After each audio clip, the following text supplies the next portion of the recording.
السلام علیکم ورحمۃ اللہ وبرکاتہ نحمدہ ونصلی علی رسولہ الکریم اما بعد فاعوذ باللہ من الشیطان الرجیم بسم اللہ الرحمن الرحیم رب اشرح لی صدری ویسر لی امری واحلل عقدۃ من لسانی یفقہوا قولی آمین یا رب العالمین۔ امن خلق السماوات والارض وانزل لکم من السماء ماء، بھلا کون ہے جس نے پیدا کیا آسمانوں اور زمین کو اور آسمان سے تمہارے لیے پانی اتارا۔ فَأَنبَتْنَا بِهِ حَدَائِقَ ذَاتَ بَهْجَةٍ، پھر اس کے ذریعے سے ہم نے پرونق باغات اگائے۔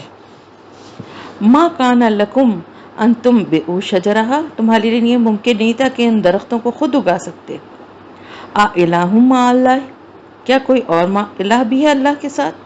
یعنی یہ ساری جو اللہ پاک نے اپنی نشانیاں بتائی ہیں ان کا بار بار ذکر کیا جاتا ہے۔ کیوں کیا جاتا ہے؟ کہ یہ بہت بڑی نشانیاں ہیں، یہ بھی بہت بڑے معجزات ہیں۔ اگر ان پر ہی غور کرے تو انسان کو اللہ کی قدرت اور اللہ کی ذات کا اس کو احساس ہو جاتا ہے، لیکن جن کو ان نشانیوں کو دیکھ کر بھی احساس نہیں ہوتا، ان کو ایک دفعہ ان کو دوبارہ سے ان کو یاد دلایا جا رہا ہے کہ اس کائنات میں ہر طرف دیکھو کہ صرف تمہیں ہی نہیں بنایا بلکہ تمہارے ساتھ ساتھ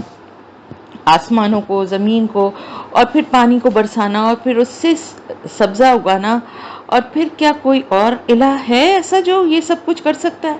کوئی اور شریک ہو سکتا ہے؟ بل ہم قوم یعدلون، بلکہ یہ ایسے لوگ ہیں جو انحراف کر رہے ہیں، حد سے بڑھ رہے ہیں،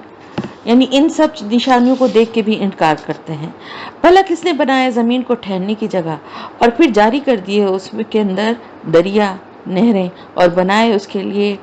رواسی یعنی پہاڑ، میخیں، اور بنایا دو دریاؤں کے درمیان پردہ۔ الہ مع اللہ، کیا کوئی اور بھی الہ ہے اللہ کے ساتھ؟ یعنی کوئی اور ایسی ہستی ہے تمہاری نظر میں جو ان کاموں میں اللہ کے ساتھ شریک ہو؟ بل اکثرهم لا یعلمون، بلکہ ان کی اکثریت علم ہی نہیں رکھتی۔ امن یجیب المضطر اذا دعاہ ویکشف السوء، بھلا کون ہے جو سنتا ہے ایک دل مضطر، ایک مجبور، ایک بے چین دل کی پکار کو جب وہ پکارتا ہے، اور پھر کون اس کی تکلیف کو دور کرتا ہے۔ بہت ہی پیاری آیت ہے، اور اللہ کی رحمت کی بہت بڑی ایک دلیل اور ایک خوشخبری ہے اللہ کے بندوں کے لیے کہ کون سنتا ہے؟ اللہ ہی سنتا ہے نا، اور پھر اللہ ہی سن کے اللہ ہی اس تکلیف کو دور بھی کرتا ہے۔ کوئی اور کر سکتا ہے ایسا؟ اور جو تمہیں جانشین بناتا ہے زمین میں، ایک نسل کے بعد دوسری نسل جو ہے اس زمین پر جانشین بنتی ہے، اور یہ سلسلہ چلا جا رہا ہے، اللہ نے اس کو قائم رکھا ہوا ہے۔ الہ مع اللہ قلیلا ما تذکرون، کیا کوئی اور الہ بھی ہے اللہ کے ساتھ اس کام میں شریک؟ بہت ہی کم نصیحت ہے جو تم لوگ حاصل کرتے ہو۔ بھلا کون ہے جو تمہیں راستہ دکھاتا ہے خشکی اور سمندر کے اندھیروں میں، اور کون بھیجتا ہے ہواؤں کو خوشخبریاں سناتی دیتی ہوئی اپنے باران رحمت کے آگے آگے، یعنی ٹھنڈی ٹھنڈی ہواؤں کے جھونکے جو کہ بارش کی خوشخبری کو لے کر آ رہی ہوتی ہیں، وہ ایسا کون، ان ہواؤں کو کون بھیجتا ہے؟ کون خوش کرتا ہے اپنے بندوں کو ان ہواؤں کے ذریعے کہ جس سے ان کو خوشی ملتی ہے کہ ان ہواؤں کے پیچھے بارش کے سے بھرے ہوئے بادل بھی ہیں۔ پھر کون تمہیں راستہ دکھاتا ہے خشکی اور سمندر کے اندھیروں میں جب سفر کرتے ہیں، راستے بھٹک جاتے ہیں، راستے نہیں ملتے، خاص طور سے سمندر میں، تو اس میں اللہ کے ساتھ کوئی اور ہے الہ ایسا جو تمہیں راستہ دکھانے والا ہے؟ خشکی میں بھی جیسے جنگلوں میں یا صحراؤں میں اگر کوئی بھٹک جائے تو کون راستہ دکھانے والا ہے؟ بھلا کون ہے جو ابتدا میں پیدا کرتا ہے مخلوق کو پھر اس کو اعادہ کرتا ہے؟ اور کون ہے جو تم لوگوں کو رزق دیتا ہے آسمانوں اور زمین سے؟ یعنی سب سے پہلے تو ابتدا، یعنی مخلوق کی ابتدا کرنے والی ذات بھی وہی ہے، پھر اس کا اعادہ کرنے والی ذات بھی وہی ہے، یعنی ان کو دوبارہ لوٹانے والی، پھر جو رزق تم لوگوں کو آسمانوں اور زمین سے دیتا ہے۔ الہ مع اللہ قل ہاتوا برہانکم ان کنتم صادقین، کیا کوئی اور الہ بھی ہے اللہ کے ساتھ؟ آپ کہہ دیجئے ان سے کہ لے آؤ اپنی دلیل اگر تم سچے ہو، یعنی اگر واقعی تم سچ بول رہے ہو تو لے آؤ اس کے بارے میں اپنی کوئی دلیل۔ آپ کہہ دیجئے کہ جو کوئی بھی آسمانوں اور زمین میں ہے کسی کو بھی غیب کا علم نہیں سوائے اللہ کے۔ اور اس آیت کے ذریعے سارے جو اس طرح کے جھوٹ گڑھ کے بزرگوں اولیاء کرام اور نبیوں اس کے حوالے سے جو جھوٹی باتیں گڑھی جاتی ہیں ان سب کی یہاں جڑ کٹ گئی۔ اللہ تعالیٰ فرما رہے اللہ کے سوا کسی کو بھی غیب کا علم نہیں ہے، آسمانوں اور زمین میں جو کچھ بھی ہے اس سب کا، اور غیب کا علم صرف اللہ کو ہے۔ وما یشعرون ایان یبعثون، اور انہیں تو یہ بھی نہیں معلوم کہ انہیں کب اٹھایا جائے گا۔ یعنی وہ لوگ جو فوت ہو چکے ہیں، چاہے وہ اولیاء اللہ ہوں یا کوئی اور ہو، اس دنیا سے جانے کے بعد وہ عالم برزخ میں ہیں، اور انہیں تو خود بھی نہیں پتا کہ کب انہیں دوبارہ زندہ کر کے اٹھایا جائے گا۔ ان سے جو ہے سوالات کیے جاتے ہیں، ان سے جو ہے دعائیں مانگی جاتی ہیں، ان سے حاجتیں پوری ہونے کی امید رکھی جاتی ہے، بلکہ تھک ہار کے رہ گیا ان کا علم آخرت کے بارے میں۔ یعنی یہ لوگ آخرت کی حقیقت کو سمجھ ہی نہیں پا رہے ہیں۔ بل ہم فی شک منہا بل ہم منہا امون، بلکہ اس کے بارے میں وہ شک میں مبتلا ہیں، بلکہ اس کی طرف سے وہ اندھے ہو چکے ہیں۔ وقال الذین کفروا اذا کنا ترابا وآباؤنا اننا لمخرجون، اور یہ کافر کہتے ہیں کہ کیا جب ہم اور ہمارے آباء و اجداد مٹی ہو جائیں گے تو کیا پھر سے ہمیں نکال لیا جائے گا؟ یہی وعدہ ہم سے بھی کیا گیا اور اس سے پہلے ہمارے آباء و اجداد سے بھی کیا گیا تھا۔ ان ھذا الا اساطیر الاولین، یہ تو کچھ بھی نہیں ہے مگر پہلے لوگوں کی کہانیاں ہیں۔ قل سیروا فی الارض فانظروا کیف کان عاقبۃ المجرمین، آپ ان سے کہہ دیجئے کہ ذرا گھومیں پھریں، چلیں پھریں، سیر کریں زمین میں اور دیکھیں کہ کیسا انجام ہوا مجرم قوموں کا۔ یعنی ان راستوں سے ان کے قافلے گزرتے تھے اور آج بھی وہ جگہیں عبرت کے لیے موجود ہیں، جا کے دیکھیں لوگ اور وہاں سے عبرت حاصل کریں کہ کیا اللہ پاک جو بھی فرما رہے ہیں کہ مجرمین کو سزا دی جائے گی، تو کیا وہ ایسی بلا وجہ تھی؟ ان کو جو مجرم تھے ان کو سزا نہیں ملی، اور کیا انجام ہوا، کس طرح تباہ و برباد ہو کے اس دنیا سے نام و نشان ان کا مٹ گیا ہے۔ وَلَا تَحْزَنْ عَلَيْهِمْ وَلَا تَكُنْ فِي ضَيْقٍ مِّمَّا يَمْكُرُونَ، اور اے نبی صلی اللہ علیہ وسلم آپ ان کی باتوں پر غم زدہ نہ ہوں، غم نہ کھائیں، اور جو چالیں یہ چل رہے ہیں ان پر اپنے دل کو تنگ نہ کریں، کیونکہ مکے میں شدید مخالفت اور دباؤ کا سامنا تھا آپ صلی اللہ علیہ وسلم کو مشرکین مکہ کی طرف سے، تو اس لیے اللہ کی طرف سے بار بار آپ کو تسلی دی جاتی تھی کہ آپ نے ان تک ہمارا پیغام پہنچا کر حجت قائم کر دی ہے، آپ کا فرض پورا ہو گیا، آپ ان کی پرواہ نہ کریں اور نہ ہی ان کے بارے میں رنجیدہ ہوں۔ یعنی دو ہی باتیں تھی نا، ایک تو ان کی فکر میں گھلے جاتے تھے کہ یہ لوگ ایمان لے آئیں، کیوں نہیں لاتے، اور پھر جو وہ جس طرح کی وہ باتیں اور اعتراضات اور آپ کے اوپر جس طرح کا مذاق اور وہ بناتے تھے اس پہ آپ کا دل دکھتا تھا، آپ اداس بھی ہوتے تھے۔ تو اللہ تعالیٰ فرما رہے ہیں کہ یہ لوگ تو عذاب کے مستحق ہو چکے ہیں۔ وَيَقُولُونَ مَتَىٰ هَٰذَا الْوَعْدُ إِن كُنتُمْ صَادِقِينَ، اور وہ کہتے ہیں کہ یہ وعدہ کب پورا ہوگا اگر آپ سچے ہیں۔ یعنی آپ تو ہمیں صرف دھمکیاں ہی دے رہے ہیں کہ اگر ہم اطاعت نہیں کریں گے تو ہم پر عذاب آ جائے گا۔ اگر آپ اپنے دعوے میں سچے ہیں تو ذرا یہ بھی بتا دیں کہ وہ عذاب کب آئے گا۔ آپ صلی اللہ علیہ وسلم کہہ دیجئے کہ ہو سکتا ہے جس چیز کی تم جلدی مچا رہے ہو اس کا کچھ حصہ تمہارے قریب ہی آ لگا ہو۔ یعنی اس کا مطلب یہ ہے کہ جس عذاب کے بارے میں بے صبری سے بار بار پوچھ رہے ہو وہ تو تمہاری پیٹھ کے ساتھ آ لگا ہے، بس اب تمہاری شامت آنے ہی والی ہے۔ اس آیت کے الفاظ میں جو ہے اندازہ یہ ہوتا ہے کہ غزوہ بدر کی طرف اشارہ ہے، جس میں مشرکین مکہ کو عذاب الہی کی پہلی قسط ملنے والی تھی۔ بہت ان کے سارے سردار بڑے بڑے جو تھے، اکثر جو تھے وہ اس میں مارے گئے تھے نا۔ وَإِنَّ رَبَّكَ لَذُو فَضْلٍ عَلَى النَّاسِ، اور یقیناً آپ کا رب بڑے فضل والا ہے لوگوں کے حق میں۔ یعنی اگر ابھی تک تم پر عذاب تم لوگوں پر نہیں آیا تو یہ اللہ کا فضل ہے تمہارے، یہ کہ وہ لوگوں کے ساتھ فضل و کرم کا معاملہ کر رہا ہے، یہ اس کی مہربانی ہے، لیکن ان کی اکثریت شکر نہیں کرتی۔ اور یقیناً آپ کا رب خوب جانتا ہے جو کچھ چھپاتے ہیں ان کے سینے اور جو کچھ وہ ظاہر کرتے ہیں۔ اللہ تعالیٰ کو خوب معلوم ہے کہ وہ اپنی زبان سے کیا کہتے تھے اور ان کے دلوں میں کیا جذبات تھے۔ ان کے دل تو گواہی دے چکے تھے کہ محمد صلی اللہ علیہ وسلم سچے ہیں، قرآن بھی برحق ہے، لیکن حسد، تکبر اور تعصب کی وجہ سے انکار پر اڑے ہوئے تھے۔ اور نہیں ہے کوئی پوشیدہ چیز آسمان اور زمین میں مگر وہ ایک روشن کتاب میں موجود ہے۔ تو اللہ تعالیٰ کے علم قدیم کو یہاں کتاب مبین کہا گیا ہے جو کہ لوح محفوظ ہے۔ ان ھذا القرآن یقص علی بنی اسرائیل اکثر الذی ھم فیہ یختلفون، یقیناً بے شک یہ قرآن کھول کر بیان کر رہا ہے بنی اسرائیل پر اکثر وہ باتیں جن میں وہ اختلاف کرتے ہیں. یعنی تورات کا نزول تو قرآن سے 2000 سال پہلے ہوا تھا، مگر ہوا کیا تھا کہ اصل کتاب مدتوں پہلے گم ہو چکی تھی. جب بخت نصر نے حملہ کیا تھا تو سارے نسخے اور سارے تورات کے جو تھے اس نے جلا دیے تھے. لیکن کچھ عرصے کے بعد یادداشت کی مدد سے، یعنی جیسے قرآن کے حافظ ہوتے ہیں اسی طرح اس کے بھی حافظ تھے، اور اپنی یادداشت کی مدد سے اس کو دوبارہ مرتب کیا گیا. اور جب دوبارہ اس کو تحریر کیا گیا تو بنی اسرائیل نے اپنی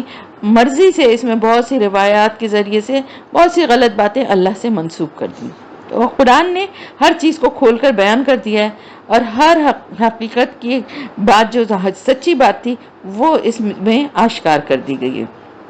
وَإِنَّهُ لَهُدًى وَرَحْمَةٌ لِّلْمُؤْمِنِينَ، اور یقیناً یہ قرآن ہدایت اور رحمت ہے اہل ایمان کے حق میں. یقیناً آپ کا رب فیصلہ کر دے گا ان کے درمیان اپنے حکم سے، اور وہ زبردست ہے، سب کو جاننے والا ہے. فَتَوَكَّلْ عَلَى اللَّهِ إِنَّكَ عَلَى الْحَقِّ الْمُبِينِ، اور تو اے نبی صلی اللہ علیہ وسلم آپ توکل کیجئے اللہ پر، یقیناً آپ ہی واضح حق پر ہیں. البتہ آپ مردوں کو نہیں سنا سکتے، یعنی آپ کے جو مخاطبین ہیں ان میں سے اکثر لوگوں کے دل مردہ ہیں، ان کی روحیں ان کے دلوں کے اندر دفن ہو چکی ہیں. یعنی بظاہر وہ چلتے پھرتے تو نظر آتے ہیں، لیکن جن کے دل مر چکے ہیں، جن کے دل میں ایمان کی کوئی رمق موجود نہیں ہے، ان میں زندگی کی رمق بھی موجود نہیں ہے. تو یہ جو ابو جہل اور ابو لہب اور اس طرح کے جو لوگ آپ کو زندہ نظر آ رہے ہیں، یہ صرف چلتی پھرتی لاشیں ہیں. تو ایمان کے بغیر کیا ہے؟ دل بھی مردہ ہے اور روحیں بھی مردہ ہیں. اور نہ آپ بہروں کو اپنی پکار سنا سکتے جبکہ وہ پیٹ پھیر کر چل پڑے. یعنی ایک بہرا شخص اگر آپ کے سامنے بیٹھے اور آپ کی طرف متوجہ ہو، کوشش کرے بات کو سمجھنے کی، تو پھر بھی ایک امکان ہے کہ آپ اشاروں سے اپنی کوئی بات اسے سمجھانے میں کامیاب ہو جائیں. لیکن جب وہ منہ پھیر کر پلٹ کر دوسری طرف چل پڑے تو پھر تو اسے کوئی بات سمجھانا یا سنانا ممکن ہی نہیں ہے نا. اور نہ ہی آپ اندھوں کو ان کی گمراہی سے پھیر کر راہ پر لانے والے بن سکتے ہیں. آپ نہیں سنا سکتے مگر صرف انہی کو جو ہماری آیات پر ایمان رکھتے ہیں اور وہ فرما برداری کی روش اختیار کرتے ہیں.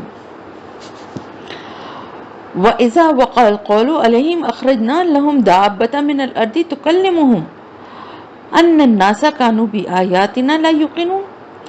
اور جب ان پر ہماری بات واقع ہو جائے گی، یعنی قیامت کی نشانیاں پوری ہو جائیں گی، تو ہم نکالیں گے ان کے لیے زمین سے ایک جانور جو ان سے کلام کرے گا کہ لوگ ہماری نشانیوں پر یقین نہیں رکھتے تھے. دابۃ الارض ایک جانور ہوگا کہ جو زمین سے نکلے گا، اور اس کا ظہور جو ہوگا یعنی زمین، احادیث کے مطابق سورج جب مغرب سے طلوع ہوگا، یعنی مشرق کے بجائے مغرب سے طلوع ہوگا، تو اس کے بعد کوہ صفا پھٹے گا اور اس میں سے یہ جانور برآمد ہوگا اور یہ باتیں کر رہا ہوگا. اس کو دابۃ الارض کا ہے، اور اس کی تفصیلات انشاءاللہ جب ہم تفسیر کریں گے تو میں آپ کو بتاؤں گی. اور اس دن وَيَوْمَ نَحْشُرُ، اور اس دن جب ہم جمع کریں گے ہر امت میں سے ایک فوج، ان لوگوں میں سے جو ہماری آیات کو جھٹلایا کرتے تھے، پھر ان کی درجہ بندی کی جائے گی. یعنی ان مجرموں کو ہر امت میں سے جتنے جو لوگ اللہ کی آیات کو جھٹلاتے تھے، اللہ کو جھٹلاتے تھے، شرک کرتے تھے، ان سب کو جمع کرے گا اللہ پاک، اور پھر ان کے یعنی ان کو کیٹیگرائز کرے گا، ان کی درجہ بندی کی جائیں گی. کیونکہ مجرم جو ہیں ان کے جرائم بھی مختلف نوعیت کے ہوں گے نا، اور مختلف درجوں کے ہوں گے. کوئی انکار میں بہت زیادہ سخت تھا، کسی کی طبیعت میں کچھ نرمی تھی، کوئی تکذیب کرتا تھا صرف، کوئی اس کے ساتھ ساتھ استہزاء بھی کرتا تھا، یعنی مذاق بھی اڑاتا تھا، کوئی جو ہے یعنی اس کی سختی جو تھی وہ صرف زبانی نہیں تھی، ویسے بھی اس نے یعنی پریکٹیکلی بھی فزیکلی بھی تکلیف پہنچائی تھی. تو ان کے جرم کی نوعیت اور کیفیت کے مطابق ان کی گروہ بندی کی جائے گی، یہاں تک کہ جب وہ سب آ جائیں گے تو اللہ تعالیٰ فرمائے گا کیا تم نے میری آیات کو جھٹلا دیا تھا، حالانکہ تم نے ان کا علم ہی احاطہ نہیں کیا تھا، یعنی علم کے اس سے سمجھنے کی کوشش نہیں کی تھی، یا تم لوگ کیا کرتے رہے تھے. یعنی اللہ تعالیٰ پوچھیں گے کہ کیا واقعی میری آیات سمجھ میں نہیں آئی تھی، یا پھر سمجھنے کے بعد تعصب اور ہٹ دھرمی کی وجہ سے ان کا انکار کرتے رہتے. حالانکہ اللہ تعالیٰ کو سب کچھ پتا ہے، لیکن اتمام حجت کے لیے ان سے یہ بات پوچھی جائے گی، اور واقع ہو جائے گی ان پر بات اس لیے کہ وہ ظلم کے مرتکب ہوئے تھے، چنانچہ وہ بول نہیں سکیں گے. اب کیونکہ حقیقت تو ان پر واضح کر دی جائے گی نا، اور وہ جھوٹ تو وہاں بول ہی نہیں سکیں گے نا، کیونکہ سب کچھ جو ہے وہ ان کی آنکھوں کے سامنے ان کو دکھایا جا رہا ہوگا کہ اب ان کے دل تو دعوت حق کی پہ گواہی دے چکے تھے، لیکن اپنی ضد، ہٹ درمی اور تعصب کی بنا پر انہوں نے اس دعوت کو قبول نہیں کیا تھا۔ تو اب کیا کہیں اللہ تعالیٰ کے سامنے؟ کیا وہ دیکھتے نہیں کہ ہم نے بنایا ہے؟ اب پھر اللہ تعالیٰ اپنی نشانیاں ایک دفعہ پھر بتا رہے ہیں کہ ان پہ غور و فکر کرو کہ کیا وہ دیکھتے نہیں کہ ہم نے بنایا رات کو تاکہ وہ اس میں آرام کریں اور دن کو روشن بنائے۔ یعنی انسان کی جو ضرورت ہے، رات کا سکون اور نیند بھی اس کے لیے ضروری ہے، اور جو ظاہر دن میں اس کو معاشی جدوجہد کے لیے اس کی دوڑ دھوپ جو ہوگی کام کے لیے وہ بھی ضروری ہے زندگی گزارنے کے لیے۔ تو اللہ نے رات اور دن کو اس طرح سے بنایا ہے۔ یقیناً اس میں نشانیاں ان لوگوں کے لیے جو ایمان رکھتے ہیں۔ وَيَوْمَ يُنفَخُ فِي الصُّورِ فَفَزِعَ مَنْ فِي السَّمَاوَاتِ وَمَنْ فِي الْأَرْضِ إِلَّا مَنْ شَاءَ اللَّهُ، اور جس دن سور پھونکا جائے گا تو گھبرا اٹھیں گے وہ سب جو آسمانوں اور زمین میں ہیں، سوائے ان کے جنہیں اللہ محفوظ رکھنا چاہے گا۔ یعنی جب سور پھونکا جائے گا تو ایک گھبراہٹ آسمان اور زمین کی تمام مخلوقات پر طاری ہو جائے گی، سوائے ان کے جنہیں اللہ خود اس سے محفوظ رکھنا چاہے گا۔ تو ان میں کون ہوں گے؟ ایک تو آسمان پر جو فرشتے ہیں وہ ہوں گے، اور باقی مومنین ہوں گے، کیونکہ ان سے پہلے ہی اللہ ان سب کو فوت کر دے گا۔ تو وہ عذاب اور وہ جو وحشت اور گھبراہٹ ہوگی نا اس وقت سور کے پھونکنے کے بعد، وہ اس سے محفوظ رہیں گے، اور سب حاضر ہو جائیں گے اس کے آگے عاجزی کے ساتھ۔ سب اس دن اللہ کے سامنے سر جھکائے مؤدب کھڑے ہوں گے، اور تم پہاڑوں کو دیکھتے ہو اور سمجھتے ہو کہ وہ خوب جمے ہوئے ہیں، اور اس دن وہ چلیں گے جیسے بادل چلتے ہیں۔ یعنی پہاڑ اس دن بادلوں کی طرح اڑتے پھریں گے، اور یہ اللہ کی کاریگری ہے جس نے ہر چیز کو محکم بنایا ہے۔ یعنی اللہ پاک نے کہ یہ قدرت کا کرشمہ ہے کہ اس نے پہاڑوں کو ایسی محکم اور ٹھوس شکل دے رکھی ہے، لیکن قیامت کے دن اللہ تعالیٰ اپنی مشیت سے انہیں دھنکی ہوئی روئی کے گالوں اور بادلوں کی طرح بے وزن اور نرم کر دے گا۔ انہ خبیر بما تفعلون، یقیناً وہ ہر اس چیز سے باخبر ہے جو تم کر رہے ہو۔ من جاء بالحسنتی فلہ خیر منہا، اور جو کوئی بھی اس دن نیکی لے کر آئے گا تو اس کے لیے اس سے بہتر صلہ ہوگا۔ یعنی ایک نیکی کا بدلہ 10 گنا بھی ہو سکتا ہے، 700 گنا بھی ہو سکتا ہے، اور اس سے بھی زیادہ ہو سکتا ہے۔ یعنی یہ تو اللہ کے پاس مطلب اس کا صلہ کتنا دینا ہے، یہ اللہ کے پاس اس کا حساب ہے۔ اس شخص کی نیکی کا صلہ جو ہے نا، اس کی نیت، اس کے اخلاص، اور اس کی جس مشکل وقت میں اس نے کسی کے ساتھ مدد کی ہے، یہ ساری چیزیں کاؤنٹ ہوں گی، اور پھر اس حساب سے اس نیکی کا اجر دیا جائے گا۔ سب سے بڑی چیز تو نیت کا اخلاص ہے، اور صرف اللہ کی رضا کے لیے جو نیکی کی جائے گی، اور وہ اس دن کی گھبراہٹ سے امن میں ہوں گے۔ یعنی یہ مومنین جو ہے نا، مومنین اور صادقین کو جیسے کہ میں نے آپ کو بتایا نا کہ احادیث میں بھی ہے کہ قیامت سے پہلے اللہ ان سب کو سکون کی موت عطا کر کے اس دن کی گھبراہٹ سے بچا لے گا۔ اور اس میں یہ بھی بات سمجھ میں آتی ہے کہ اللہ کی رحمت سے امید ہے کہ اللہ تعالیٰ اپنے نیک بندوں کو جب دوبارہ وہ قبروں سے اٹھیں گے اور میدان حشر میں جمع کیے جائیں گے، وہاں کی گھبراہٹ سے بھی محفوظ رکھے گا۔ وَمَنْ جَاءَ بِالسَّيِّئَةِ فَكُبَّتْ وُجُوهُهُمْ فِي النَّارِ، اور جو کوئی برائی لے کر آئے گا تو ایسے لوگوں کے منہ آگ میں اوندھے کر دیے جائیں گے۔ یعنی ان لوگوں کو اوندھے منہ جہنم میں جھونک دیا جائے گا۔ استغفر حل تجزون الا ما کنتم تعملون، اور کہا جائے گا تمہیں بدلے میں وہی تو دیا جا رہا ہے جو تم عمل کرتے رہے۔ یعنی اس سزا کی صورت میں تمہارے ساتھ کوئی زیادتی تو نہیں ہو رہی، بلکہ تمہارے اعمال کے عین مطابق تمہیں بدلہ مل رہا ہے۔ تو اس سے کیا پتہ چلتا ہے کہ نیکی کرنے والوں کو تو کہیں زیادہ بڑھا چڑھا کے ان کی نیکیوں کا اجر دیا جائے گا، لیکن گناہگاروں کو ان کے گناہوں کا اتنا ہی بدلہ دیا جائے گا جتنا کہ انہوں نے گناہ کیا ہے یا برائی کی ہے۔ اور دیکھو، مجھے تو یہی حکم ہوا ہے کہ میں بندگی کروں، میں عبادت کروں اس شہر کے رب کی جس نے اسے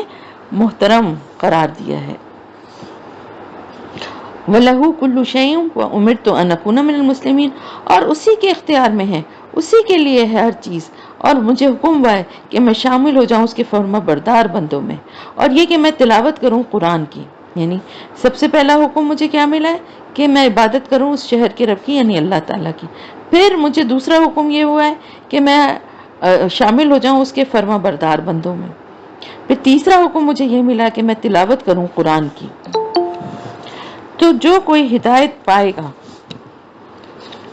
یعنی یہ تینوں کام جو ہیں یہ آپ صلی اللہ علیہ وسلم کے لیے اللہ تعالیٰ نے آپ صلی اللہ علیہ وسلم سے کہا ہے، اور ہم سب کے لیے بھی یہی بات ہے کہ سب سے پہلے اللہ کی عبادت، پھر اللہ کی اطاعت، اور پھر قرآن کی تلاوت۔ قرآن کی تلاوت سے مطلب ہے اس کو پڑھنا اور سمجھنا اور عمل کرنا۔ تو جو کوئی ہدایت پائے گا وہ اپنے ہی بھلے کے لیے ہدایت پائے گا، یعنی اس ہدایت کے بدلے میں اگر وہ آخرت میں کامیاب قرار پاتا ہے تو اور اس کو جنت میں جگہ ملتی ہے، انعامات سے نوازا جاتا ہے، تو اس میں کس کا فائدہ ہے؟ رسول کا فائدہ ہے یا اللہ کا فائدہ ہے یا اس شخص کا فائدہ ہے؟ تو اس میں اس کا اپنا ہی فائدہ ہے۔ ومن ضل فقل انما انا من المنذرین، اور جو کوئی گمراہی کی روش اختیار کرے تو آپ صلی اللہ علیہ وسلم کہہ دیجیے کہ میں تو صرف خبردار کرنے والا ہوں۔ وقل الحمد للہ سیریکم آیاتی فتعرفونہا، اور آپ کہہ دیجئے کہ تمام حمد اور تمام ثنا، یعنی تمام حمد اور تمام شکر اللہ کے لیے۔ ان قریب وہ تمہیں اپنی آیات دکھائے گا تو تم انہیں پہچان لو گے۔ وما ربک بغافل عما تعملون، اور آپ کا رب غافل نہیں ہے اس سے جو تم اعمال کر رہے ہو۔ اب یہاں پر شروع ہو رہی ہے سورہ القصص، اور سورہ القصص میں حضرت موسیٰ علیہ السلام کے قصے کا جو باقی کا حصہ رہ گیا تھا اس کی تفصیل اب آپ لوگوں کو معلوم ہو جائے گی۔ تو شروع کرتے ہیں اس کو۔ بسم اللہ الرحمن الرحیم۔ طا سین میم، یہ حروف مقطعات ہیں۔ تل کا آیات الکتاب المبین، یہ کتاب روشن کی آیات ہیں۔ نتلو علیک من نباء موسیٰ و فرعون بالحق لقوم یؤمنون، ہم سناتے ہیں آپ کو موسیٰ اور فرعون کے واقعے کی کچھ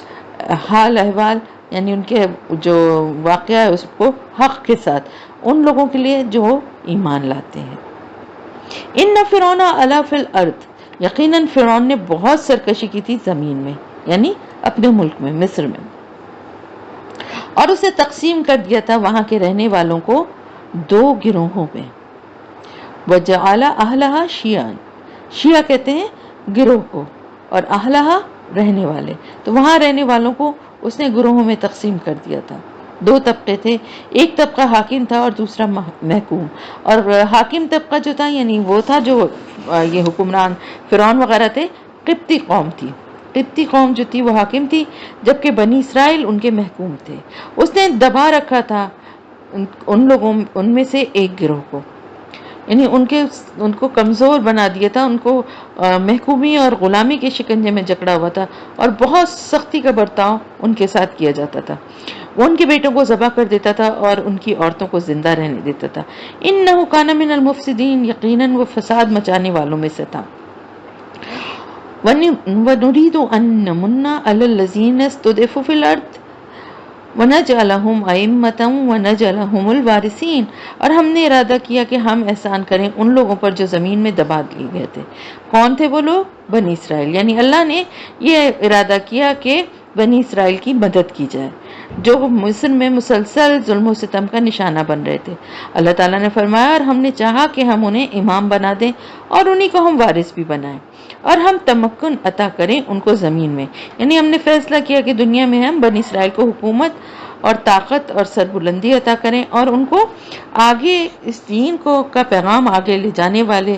اور دین کا وارث جو ہے وہ ان کو ہم بنائیں، اور ہم دکھا دیں فرعون، حامان اور ان کے لشکروں کو وہ کچھ جس سے وہ ڈرتے تھے۔ حامان جو تھا وہ فرعون کا وزیر تھا، اور ان لوگوں کو بنی اسرائیل کی طرف سے اصل میں خطرہ تھا۔ اور وہ خطرہ کیا تھا؟ ایک تو یہ بات کہی جاتی ہے کہ وہ خواب دیکھا تھا کہ جو بچہ پیدا ہوگا وہ اس فرعون کے حق میں جو ہے وہ یعنی اس کی حکمرانی کو ختم کر دے گا، تو اس لیے وہ ہر بچے کو قتل کروایا جاتا تھا۔ لیکن بات یہ کہ ایسی کوئی روایت جو ہے نا، نہ تلمود میں اور نہ تورات میں اور نہ قرآن میں کہیں پر بھی ایسا کوئی اشارہ نہیں ملتا کہ جس میں یہ بتایا جائے کہ بادشاہ نے کوئی ایسا خواب دیکھا تھا۔ لیکن دوسری بات جو زیادہ دل کو لگتی ہے وہ یہ کہ ظاہر بنی اسرائیل کی تعداد بڑھ رہی تھی، آبادی بڑھ رہی تھی، اور فرعون اور اس کے مشیروں کو یہ خوف تھا کہ اگر ان کی تعداد اسی رفتار سے بڑھتی رہی تو بہت جلد یہ لوگ ان کی حکومت کے لیے خطرہ بن سکتے ہیں، یعنی بغاوت ہو سکتی ہے۔ اسی لیے انہوں نے اسرائیلیوں کی جو نرینہ اولاد یعنی بیٹے جو تھے ان کو قتل کرنے کا منصوبہ بنایا۔ بالکل اسی طرح آپ دیکھیں کہ ہندوستان میں اس وقت مسلمانوں کے خلاف جو سازش ہو رہی ہے کہ وہاں پر بھی اسی طرح قتل عام ہو رہا ہے لڑکوں کا، جوانوں کا، اور بہت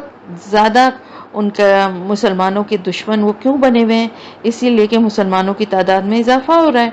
اور یہ لوگ مستقبل میں ان کے لیے خطرہ بن سکتے ہیں۔ تو اس لیے آج کل آپ دیکھیں کہ ان کا تعصب جو ہے بہت زیادہ بڑھا ہوا ہے، اور کتنا مختلف صوبوں میں اور جہاں پہ مسلمان اکثریتی علاقے ہیں وہاں پر ان کو ہر طرح سے ان کی تعداد کو کم کرنے کی کوشش کی جا رہی ہے۔ اب آگے کیا ہوا؟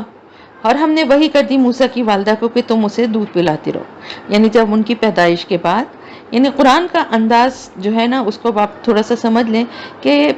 پورے کہانی اور قصے کی طرح ایک ایک چھوٹی چھوٹی باتوں کو نہیں، بلکہ جہاں جہاں ضرورت ہے نا کہ جس سے بات اور قصہ آپ کی سمجھ میں آئے اور جو آپ کو جاننا ضروری ہے وہ بتایا جاتا ہے۔ یعنی بیچ میں یہ سارا کچھ کہ وہ ان کی پیدائش ہوئی اور پھر کیا ہوا، تو اس کے آگے کہ موسیٰ کی والدہ کو وحی کی کہ تم اس کو اپنا دودھ پلاتی رہو، اور جب تمہیں اس کے بارے میں اندیشہ ہو تو اسے دریا میں ڈال دینا اور خوف نہ کھانا اور غم نہ کرنا۔ یعنی جب تمہیں یہ لگے کہ حکومت کے جو کارندے ہیں وہ تلاشی کے لیے آ رہے ہیں اور بچے کو پکڑ کے اس کو قتل کر دیں گے، تو پھر تم بچے کو دریائے نیل میں ڈال دینا، اور اس کے بعد خوف اور غم نہ کھانا، ہم اس کی حفاظت کرنے والے ہیں، ہم اسے لوٹانے والے ہیں تمہاری طرف اور اسے بنانے والے ہیں رسولوں میں سے۔ یہ جو اوہینا ہے نا، یعنی ہم نے وحی کی، تو وحی تو ظاہر سے پیغمبروں کی طرف ہی ہوتی ہے، تو یہ وہی چیز ہے جس کا کہ میں نے آپ کو بتایا تھا کہ دل میں بات القا کرنا، دل میں بات ڈالنا، یعنی اللہ کی طرف سے ان کے دل میں یہ بات ڈال دی گئی۔ تو اسے اٹھا لیا فرعون کے گھر والوں نے، یعنی اب وہ آگے کا جو واقعہ ہے کہ انہوں نے کس طرح سے اس کو اپنے بچے کو دریا میں بہایا، اور کس طرح سے وہ بہتے ہوئے فرعون کے محل کے قریبی جا کے، جو ہے وہ دریا کے کنارے محل تھا، اور وہاں جا کے وہ ٹھہر گیا اور وہاں سے اس کو نکال لیا گیا۔ اور کس لیے نکالا گیا؟ لِيَكُونَ لَهُمْ عَدُوًّا وَحَزَنًا، تاکہ وہ بن جائے ان کے لیے دشمن اور پریشانی کا باعث۔ یعنی اس کا مطلب یہ نہیں تھا کہ بچے کو دریا سے نکالتے ہوئے انہیں معلوم ہوگا کہ ایسا ہوگا، لیکن در حقیقت ہونا یہ تھا کہ اس کا نتیجہ تھا جو نکلنا تھا وہ یہی کہ وہ بچہ ظاہر ان کے لیے تکلیف اور پریشانی کا باعث بن گیا۔ اور یہاں پر جو ہے نا ایک بات مجھے یہ بھی سمجھ میں آتی ہے کہ دیکھیں اگر اس کا وہ پہلا والا مفہوم ہوتا، یعنی بادشاہ نے خواب دیکھا ہوتا کہ بنی اسرائیل کا میں ایک بچہ پیدا ہوگا جو کہ اس کی حکومت کے لیے خطرہ ثابت ہوگا، تو پھر وہ کسی بھی قیمت پہ اس بچے کو زندہ نہیں رہنے دیتے۔ لیکن اصل بات جو سمجھ میں زیادہ آ رہی تھی وہ یہ کہ یہ وجہ یہی تھی کہ ان کی جو ہے نسل کو ختم کرنے کے لیے ان کے بیٹوں کو قتل کیا جا رہا تھا، تو ایک آدھ بچے کے بچ جانے سے ان کو کوئی ایسا خطرہ یا پریشانی نہیں تھی، اس لیے بھی اس کی جان کو چھوڑ دیا گیا، ورنہ کبھی بھی اس بچے کو، یعنی اس بچے کو خود ہی پال لیتے۔ اگر یہ خواب دیکھا ہوتا تو پھر تو یہ بات عقل میں نہیں آتی نا کہ فرعون کو یہ بات پتا ہے کہ یہ بچہ بنی اسرائیل کا ایک بچہ میری حکومت کو ختم کرنے والا ہے، اور وہ اس کو خود ہی لے کر آ جاتا اپنے۔ یہ بات اس طرح سے بھی سمجھ میں نہیں آتی تھی، تو یہی بات تھی کہ ان کی نسل کو ختم کرنے کے لیے بیٹوں کو قتل کیا جا رہا تھا۔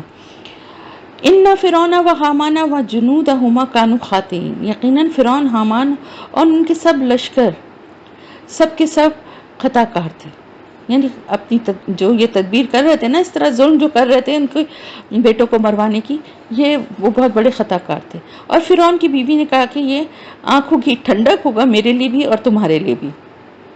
یہ وہ تھی حضرت آسیہ فرعون کی بیوی،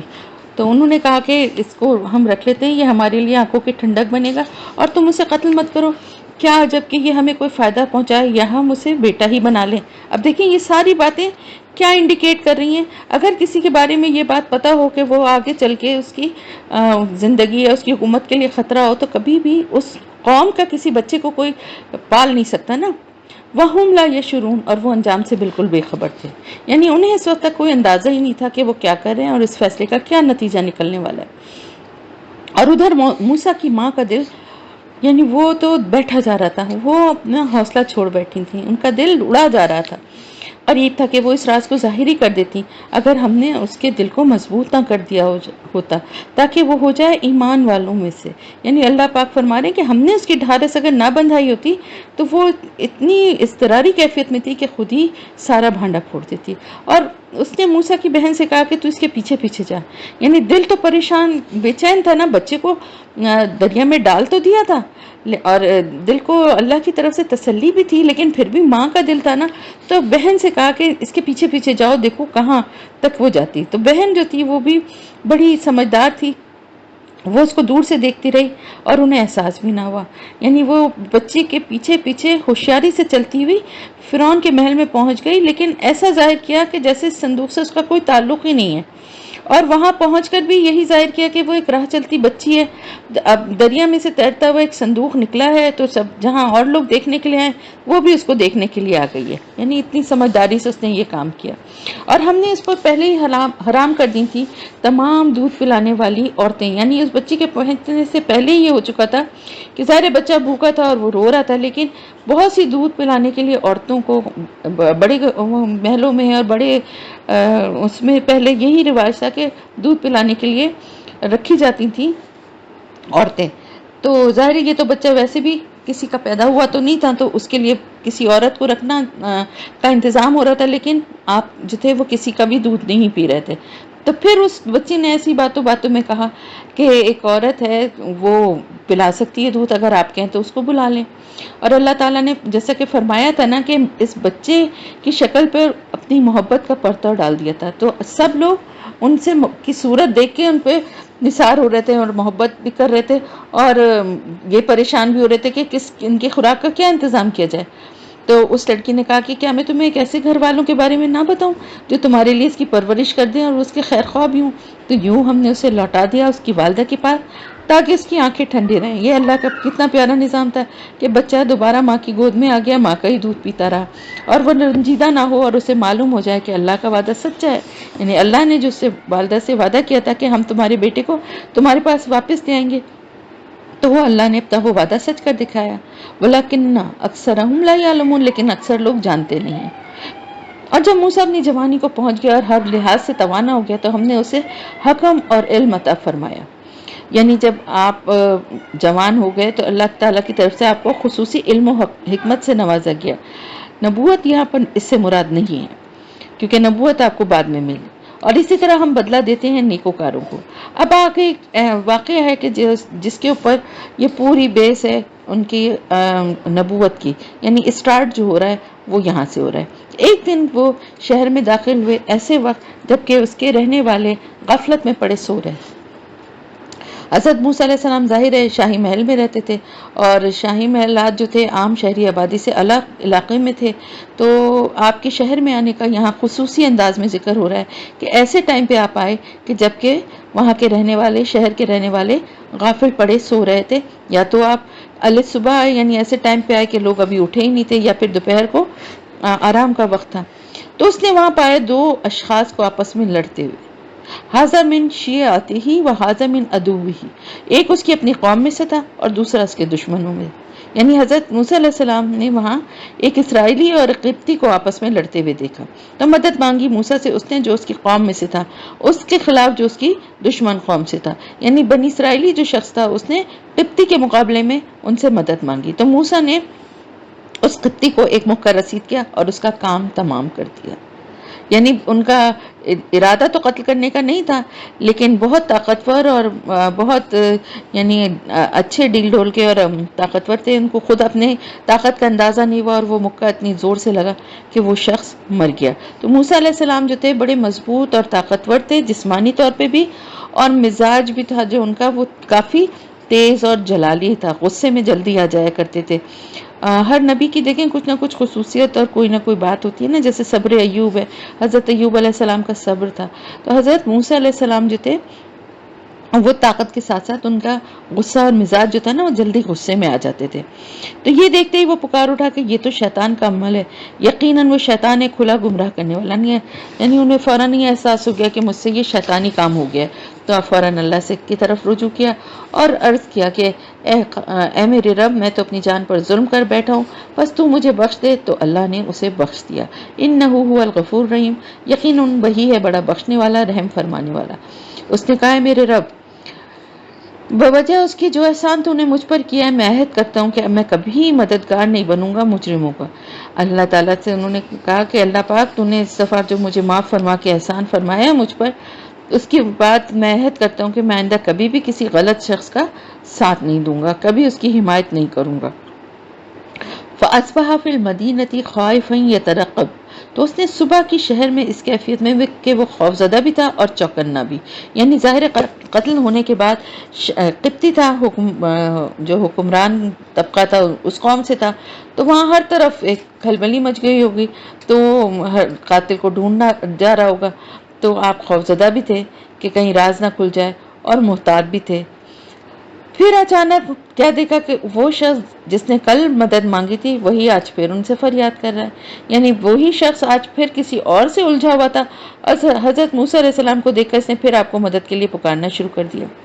قال له موسیٰ انک لغوی مبین، موسیٰ نے اس سے کہا، معلوم ہوتا ہے تم ہی ایک کھلے ہوئے شریر آدمی ہو، یعنی کل بھی ایک قبطی سے تمہاری لڑائی ہوئی تھی اور آج پھر تم نے کسی سے جھگڑا مول لے رکھا ہے۔ پھر جب اس نے پکڑنا چاہا اس کو جو ان دونوں کا دشمن تھا، اب حضرت موسیٰ علیہ السلام آگے تو بڑھے اس قبطی کو پکڑنے کے لیے، تاکہ اپنے اسرائیلی بھائی کو، جو بنی اسرائیلی تھا، اس کو مارنے سے روک سکیں وہ۔ لیکن چونکہ آپ نے غصے میں یہ بات کہی تھی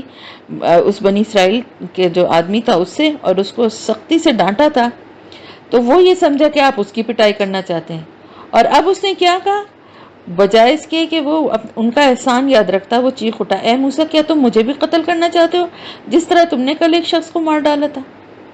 اور اس طرح سے زور سے اس کے کہنے سے یہ بھانڈا بھی پھوٹ گیا کہ کل والا قتل موسیٰ علیہ السلام نے کیا تھا۔ تم صرف یہ چاہتے ہو کہ تم اس ملک میں بڑے جابر بن جاؤ،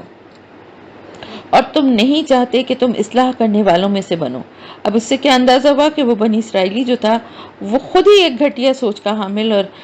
ایسے کردار کا لڑاکا قسم کا آدمی تھا۔ تو اب آپ اس سے یہ اندازہ لگائیں کہ بعض دفعہ ضروری نہیں ہے کہ آپ کے اپنوں میں سے کوئی آپ کو مدد کے لیے اگر کہتا ہے تو آپ آنکھ بند کر کے اس کی مدد کرنے کو تیار ہو جائیں، بلکہ آپ کو پہلے دیکھنا چاہیے، معاملے کا جائزہ لینا چاہیے، پھر کسی کی مدد کرنا چاہیے۔ ہو سکتا ہے کہ آپ کا قریبی جو آپ سے مدد مانگ رہا ہے وہ خود غلط ہو، تو وہ شخص نہ صرف یہ کہ خود غلط تھا بلکہ اس نے موسیٰ علیہ السلام کے لیے اور مشکلات میں اضافہ بھی کر دیا۔ وَجَاءَ رَجُلٌ مِّنْ أَقْصَى الْمَدِينَةِ يَسْعَىٰ، اور ایک شخص آئے شہر کے آخری کنارے سے دوڑتا ہوا، یعنی جب یہ قتل کا راز فاش ہو گیا تو وہ قبطی جس کو مطلب جو بچ گیا تھا وہ جا کے اس نے مخبری کر دی۔ اب آپ یہ دیکھیں کہ ان کی قوم کا نہ ہوتے ہوئے ایک شخص وہاں سے دوڑتا ہوا آیا، یعنی ایک بنی اسرائیل کے فرد نے ان کے ساتھ کیسی دشمنی کی، اور ایک قبطی قوم کا فرد جو تھا وہ ان کا ہمدرد تھا، وہ وہاں سے آیا اور اس نے حضرت موسیٰ تک یہ خبر سنائی کہ پہنچائی کہ اے موسیٰ، سرداروں میں تو تمہارے قتل کے مشورے ہوئے ہیں، یعنی خبر پتہ چل گئی ہے، اور انہوں نے سوچا ہوگا کہ یہ غلام قوم کا فرد شاہی محل میں رہ کر اب اتنا سرکش ہو گیا ہے، آج اس نے ایک قبطی کو قتل کیا ہے تو کل یہ اپنی قوم کے ساتھ مل کر ان میں ہمارے خلاف بغاوت پر بھی آمادہ کر سکتا ہے، تو بہتر ہے کہ اس کو قتل کر دیا جائے۔ تو اس آدمی نے مشورہ دیا کہ تم یہاں سے نکل جاؤ، میں تمہارے خیر خواہوں میں سے ہوں۔ فخرج منها خائفا يترقب، تو وہ نکلا وہاں سے ڈرتے ڈرتے بڑا چوکنا ہو کر، اور پھر کیا دعا کی، قال ربی نجنی من القوم الظالمین، اور یہ دعا کی کہ اے میرے رب مجھے ان ظالموں کے قوم سے نجات دے دے۔ اور پھر اس نے کس طرف رخ کیا، جب اس نے مدین کی طرف رخ کیا، یعنی مصر سے مدین جانے کے لیے پورا صحرائے سینا عبور کرنا پڑا، اور آپ نے وہاں جانے کا عزم اس لیے کیا کہ یہ علاقہ فرعون کی سلطنت سے باہر تھا۔ اس نے کہا امید ہے میرا رب سیدھے راستے کی طرف میری رہنمائی کرے گا۔ اور جب وہ مدین کے کنویں پر پہنچا، یعنی یہ کٹھن اور طویل سفر پتہ نہیں کتنے عرصے میں انہوں نے طے کیا ہوگا اور کن کن مشکلات کا سامنا کیا ہوگا، وہ ساری باتیں چھوڑ کر اب بات وہاں سے شروع ہو رہی ہے۔ جب آپ مدین کے کنویں پر پہنچ گئے، اس نے اس پر لوگوں کے ایک گروہ کو اپنے جانوروں کو پانی پلاتے ہوئے پایا۔ کنویں پر لوگوں کا ہجوم تھا اور وہ کنویں سے پانی نکال نکال کر اپنے جانوروں کو پلا رہے تھے. وَوَجَدَ مِن دُونِهِمْ امْرَأَتَيْنِ تَذُودَانِ، اس نے ان سے الگ دو عورتوں کو دیکھا جو اپنے جانوروں کو روکے کھڑی تھیں. یعنی ان عورتوں کی بکریاں پیاس کی وجہ سے پانی کی طرف لپک رہی تھیں، لیکن وہ ہجوم کے چھٹ جانے کے انتظار میں انہیں روکے کھڑی تھیں. قَالَ مَا خَطْبُكُمَا، اس نے کہا آپ دونوں کا کیا معاملہ ہے؟ یعنی آپ اپنی بکریوں کو کیوں ایک طرف روکے کھڑی ہیں، پانی کی طرف کیوں نہیں جانے دیتی؟ انہوں نے کہا ہم اپنے جانوروں کو پانی نہیں پلا سکتے جب تک تمام چرواہے اپنے جانور نکال کر نہ لے جائیں. وَأَبُونَا شَيْخٌ کبیر، اور ہمارے والد بہت زیادہ بوڑھے ہیں. یعنی اصل میں تو یہ ان کے کرنے کے یا مردوں کے کرنے کے کام ہے، مگر والد ہمارے بہت بوڑھے ہیں اور گھر میں کوئی اور مرد نہیں ہے. چنانچہ ہم اور لڑکیاں ہی مجبوراً بکریاں چراتی ہیں، اور کیونکہ باقی سب چرواہے مرد ہیں تو ہم ان کے اندر گھس کے ان کے ساتھ لڑ جھگڑ کے پانی پلانے کی باری نہیں لے سکتے. اس لیے ایک طرف کھڑے ہو کر ان کے جانے کا انتظار کرتے ہیں اور سب کے چلے جانے کے بعد اپنی بکریوں کو پانی پلاتے ہیں. تو موسیٰ نے ان دونوں کے لیے پانی پلا دیا، پھر سائے کی طرف پھر آیا. یعنی حضرت موسیٰ علیہ السلام بہت توانا اور قوی تھے نا، تو ان کی غیرت نے یہ گوارا نہ کیا کہ وہ لڑکیاں یوں بے بسی سے کھڑی رہیں. وہ کنویں کی طرف بڑھے اور سب چرواہوں کو پیچھے ہٹا کر ان کی بکریوں کو پانی پلانے کا انتظام کر دیا. جب وہ لڑکیاں اپنی بکریوں کو لے کر چلی گئیں تو آپ ایک درخت کے سائے میں جا کے بیٹھ گئے، اور آپ نے تب اللہ سے دعا مانگی. اور یہ دعا بہت پیاری اور بہترین دعا ہے. اگر کسی کو گھر کا لینا ہے یا گھر کرائے کے گھر میں رہتا ہے، اپنا گھر چاہتا ہے، یا پریشان کوئی کر رہا ہے اور وہ دوسرا گھر لینا چاہتا ہے، یا نوکری چاہتا ہے، یا بیٹیوں کی شادی کا مسئلہ ہے، ہر چیز کے لیے بہترین دعا ہے فقال ربی انی لما انزلت الی من خیر فقیر. میں دعا کی ہے میرے رب جو خیر بھی تو مجھے عطا کر دے، میں اس کا محتاج ہوں. بہت ہی پیاری دعا ہے. اور آپ یہ دیکھیں کہ ایک پیغمبر یعنی حضرت موسیٰ علیہ السلام کیسی بے بسی اور کی حالت میں وہاں بیٹھے ہوں گے درخت کے سائے میں، اور جب یہ جس کی پرورش محل میں ہوئی ہو، شاہی محل میں، اور کس طرح سے اس کی وہاں پر ناز و نخرے اٹھائے جاتے ہوں گے، اور آج اس کے ہاتھ میں کچھ بھی نہیں، تنہا تنہا اپنی جان بچا کر مصر سے کتنی تکلیفیں اٹھا کر صحرائے سینہ عبور کر کے ایک ایسے علاقے میں پہنچتا ہے جہاں کے نہ کوئی اس کا شناسہ ہے، نہ کوئی پرسان حال، نہ سر چھپانے کی جگہ ہے، اور نہ ہی روٹی روزی کا کوئی وسیلہ. یعنی انتہا ہے غربت اور محتاجی کی. تو اب آپ یہ دیکھیے کہ یہ دعا کتنی پیاری ہے. اس کے بعد سب چیزوں کا انتظام اللہ نے کیسے کیا. فجاءته احداهما تمشي على استحياء، میں اس کے پاس ان دو میں سے ایک لڑکی شرم و حیا کے ساتھ چلتی ہوئی آئی. یعنی غیر مرد سے بات کرنے کا طریقہ کیا ہے کہ شرم و حیا کے ساتھ، یعنی اپنے کو کور کر کے طریقے سے آئی، اور پھر آ کے کیا بات کہی کہ میرے والد آپ کو بلا رہے ہیں. قالت، اس نے کہا میرے والد آپ کو بلا رہے ہیں تاکہ وہ بدلہ دیں آپ کو اس کا جو آپ نے ہمارے لیے پانی پلایا ہے، جو ہمارے جانوروں کو آپ نے پانی پلایا ہے، جو آپ نے ہمارے لیے اتنا بڑا فیور کیا ہے، ہمارے والد آپ کو اس کا کچھ اجر دینا چاہتے ہیں. تو اس سے ایک بات اور بھی پتہ چلتی ہے کہ ہمارے یہاں کیا ہوتا ہے کہ اگر ہم کسی کے ساتھ کوئی کام کرتے ہیں اور وہ جواب میں کہتا ہے کہ بھئی آپ نے میرے ساتھ یہ کیا تو میں اس کے بدلے میں آپ کو یہ دے رہا ہوں، تو ہم کہتے ہیں نہیں نہیں نہیں اس کی کیا ضرورت ہے، نہیں مجھے اس تو کچھ نہیں چاہیے.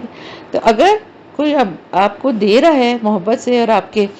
نے اس کے لیے کوئی فیور کیا ہے تو آپ کو لینے میں اس میں کوئی گناہ یا کوئی بری بات نہیں ہے. زکوٰۃ کی بات نہیں کر رہی میں کہ زکوٰۃ کے بدلے میں آپ کوئی اجرت یا کوئی اجر لینا چاہیں. ویسے ہی اگر آپ کسی کے ساتھ کوئی نیکی یا کوئی بھلائی کوئی اچھائی کرتے ہیں اور وہ بدلے میں آپ کے ساتھ کچھ اچھا کرنا چاہے تو اس کو لینے میں کوئی حرج نہیں ہے. تو جب موسیٰ علیہ السلام اس کے پاس آیا اس نے اسے اپنا سارا قصہ سنایا. القصص، اسی کی مناسبت سے اس سورت کا نام القصص ہے. قال لا تخف نجوت من القوم الظالمین، اس نے کہا اب ڈرنے کی کوئی ضرورت نہیں ہے، تم نجات پا چکے ہو ظالموں کے قوم سے. یعنی آپ کے دشمن اس علاقے تک نہیں پہنچ سکتے، آپ یہاں آرام سے رہ سکتے ہیں. یہ حضرت شعیب علیہ السلام کی یعنی ان کا نام بھی شعیب تھا لیکن یہ حضرت شعیب علیہ السلام نہیں تھے جن کا کہ قرآن میں ذکر ہے. مدین میں ہم نے پڑھا تھا نا کہ حضرت شعیب علیہ السلام کو مبعوث کیا گیا تھا، تو یہ وہ نہیں ہے بلکہ انہی کی نسل میں سے کوئی ہے، کوئی نیک اللہ کے بندے تھے.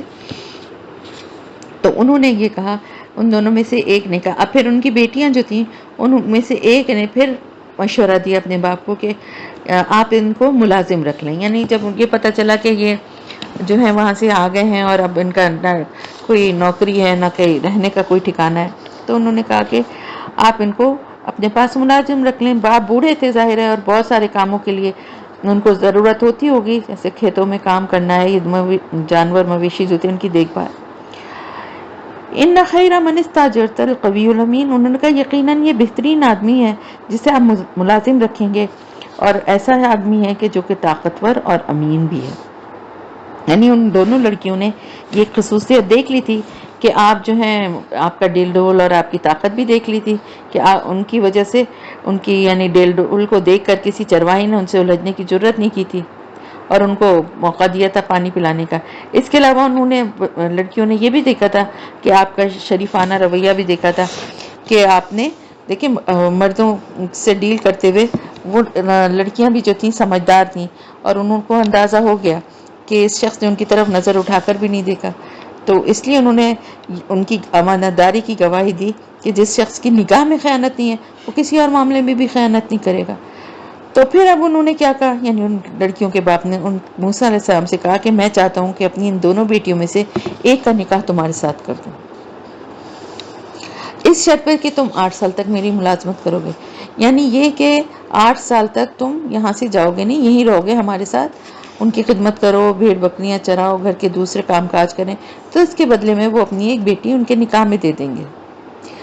اور پھر اگر تم 10 سال پورے کر دو تو یہ تمہاری طرف سے، یعنی 8 کے بجائے اگر 10 سال پورے کر دو تو یہ ایک طرح سے تمہاری طرف سے احسان ہوگا. وما اريد ان اشق عليك، اور میں تمہیں مشقت میں ڈالنے کا کوئی ارادہ نہیں رکھتا. یعنی تمہیں یہ اطمینان ہونا چاہیے کہ میرے طرف سے کوئی تم پر سختی نہیں کی جائے گی اور کوئی بھاری کام کی وجہ سے کسی مشقت میں نہیں ڈالا جائے گا. ستجدونی انشاءاللہ من الصالحین، اور انشاءاللہ تم مجھے نیک آدمی پاؤ گے. یعنی تم معاملات میں مجھے کھرا انسان پاؤ گے، ایک راست باز انسان پاؤ گے. قال ذلک بینی و بینک، موسیٰ علیہ السلام نے کہا ٹھیک ہے، یہ بات میرے اور آپ کے درمیان طے ہو گئی. ان دونوں میں سے جو مدت بھی میں پوری کر دوں تو مجھ پر کوئی زیادتی نہ ہو. یعنی آپ کا مطالبہ تو 8 سال کا ہی ہوگا، اگر میں 10 سال پورے کروں تو میرے اختیار میں ہوگا اور آپ مجھے اس پر مجبور نہیں کریں گے. واللہ علی ما نقول وکیل، اور جو کچھ اس وقت ہم کہہ رہے ہیں اللہ اس پر وکیل ہے، یعنی اس معاہدے کا گواہ اور ضامن اللہ تعالیٰ ہے. اب آپ دیکھیے انہوں نے دعا کی ربی انی لمن انزلت الی من خیر فقیر، اور اللہ کی طرف سے ان کے رہنے کا، ان کی شادی کا، ان کی نوکری یا کام کا، سب چیزوں کا کیسے فوراً ہی اللہ پاک نے انتظام فرما دیا. تو یہ دعا بہت پیاری ہے. تو جب موسیٰ نے وہ مدت پوری کر دی اور پھر وہ اپنے گھر والوں کو لے کر چلا، یعنی یہ 8-10 سال کا عرصہ جب گزر گیا تو انہوں نے سوچا کہ اب یہ قتل کا معاملہ بھی وہاں پر مصر میں ٹھنڈا ہو گیا ہوگا، ظاہر ہے سب لوگ تو اپنے وہیں تھے نا، تو وہ مصر کی طرف روانہ ہوئے. آنس من جانب طور نارا، اور پھر اس نے طور پہاڑ کی جانب دیکھی ایک آگ. قال لأهله امكثوا، اس نے اپنے گھر والوں سے کہا تم لوگ یہیں ٹھہرو. انی آنست نارا لعلی آتیکم منہا بخبر، میں نے ایک آگ دیکھی، شاید میں وہاں سے تمہارے لیے کوئی خبر لے آؤں. اور جذوۃ من النار لعلکم تصطلون، یا اس آگ سے کوئی انگارہ ہی لے آؤں تاکہ تم اس سے آگ تاپ سکو اور ہم اس سرد رات میں کچھ ہمیں گرمائش مل جائے. تو جب وہ وہاں پہنچا تو اسے ندا دی گئی وادی کے دائیں کنارے سے باب برکت جگہ میں ایک درخت سے، ایا موسیٰ، کہ اے موسیٰ، انی انا اللہ رب العالمین، میں ہی اللہ ہوں تمام جہانوں کا رب. وَأَنْ أَلْقِ عَصَاكَ، اور یہ کہ تم اپنی لاٹھی ڈال دو. تو جب اس نے دیکھا کہ وہ حرکت کر رہی ہے، یعنی لاٹھی کو جیسے ہی ڈالا تو وہ حرکت کر رہی ہے جیسے کہ سانپ ہو، تو وہ پیٹ پھیر کر بھاگا اور اس نے پیچھے مڑ کر بھی نہ دیکھا. تو پھر اللہ تعالیٰ نے فرمایا یا موسیٰ اقبل ولا تخف، آگے اور ڈرو نہیں، انک من الآمنین، تم بالکل محفوظ ہو، تم امن و امان میں رہو گے، کوئی نقصان نہیں پہنچے گا تمہیں. اب اپنا ہاتھ اپنے گریبان میں ڈالو، وہ نکلے گا سفید ہو کر بغیر کسی بیماری کے، اور اپنا بازو اپنے ساتھ چپکا لو خوف سے بچنے کے لیے. یعنی خوف کی کیفیت کا سامنا کرنے کے لیے یہ خاص ترکیب بتائی گئی کہ جب کبھی آپ کو کوئی خوف لاحق ہو تو اپنے بازو کو اپنے بغل کے ساتھ چمٹا لیں، اس طرح خوف کے اثرات زائل ہو جائیں گے. تو یہ دو نشانیاں تمہاری رب کی طرف سے فرعون اور اس کے سرداروں کی طرف. انہم کانوا قوما فاسقین، یقیناً وہ بڑے نافرمان لوگ ہیں. قال ربی انی قتلت منہم نفسا فاخاف ان یقتلون. ان کا اے میرے رب، میں نے ان میں سے ایک شخص کو قتل کر دیا تھا، چنانچہ مجھے یہ خدشہ ہے کہ وہ مجھے قتل نہ کر دیں، یعنی میں جاؤں گا تو وہ مجھے قتل کر دیں گے. اور میرا بھائی ہارون مجھ سے زیادہ فصیح زبان والا ہے، تو اسے میرے ساتھ مددگار کے طور پر بھیج تاکہ وہ میری تصدیق کرے. انی اخاف ان یکذبون، مجھے اندیشہ ہے کہ وہ مجھے جھٹلا دیں گے. یعنی ایک طرف تو ان کی یہ خصوصیت تھی کہ بڑے قوی تھے اور بڑے طاقتور تھے جسمانی طور پہ، لیکن دوسری طرف کیا تھا کہ ان کی زبان میں لکنت تھی، تھوڑا سا ہکلا کے یا بولتے تھے یا تتلا کے بولتے تھے. تو اللہ نے فرمایا ہم تمہارے بازو کو مضبوط کریں گے تمہارے بھائی کے ذریعے سے،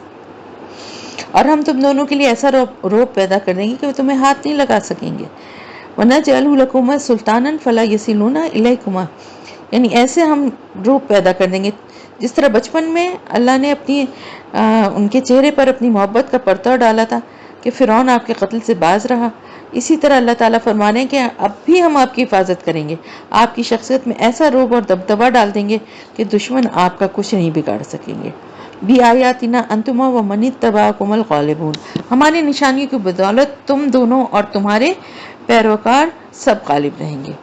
فَلَمَّا جَاءَهُم مُوسَىٰ بِآيَاتِنَا بَيِّنَاتٍ، تو جب موسیٰ پہنچا ان کے پاس ہماری روشن نشانیاں لے کے، قالوا ما هذا الا سحر مفترى وما سمعنا بهذا في آبائنا الاولين، انہوں نے کہا یہ تو کچھ بھی نہیں ہے سوائے گڑھے ہوئے جادو کے، اور ہم نے ایسی کوئی بات اپنے آباء و اجداد میں نہیں سنی، ان سے تو کبھی ہم نے ایسی بات نہیں سنی، ان کے زمانے میں کبھی ایسا نہ ہوا.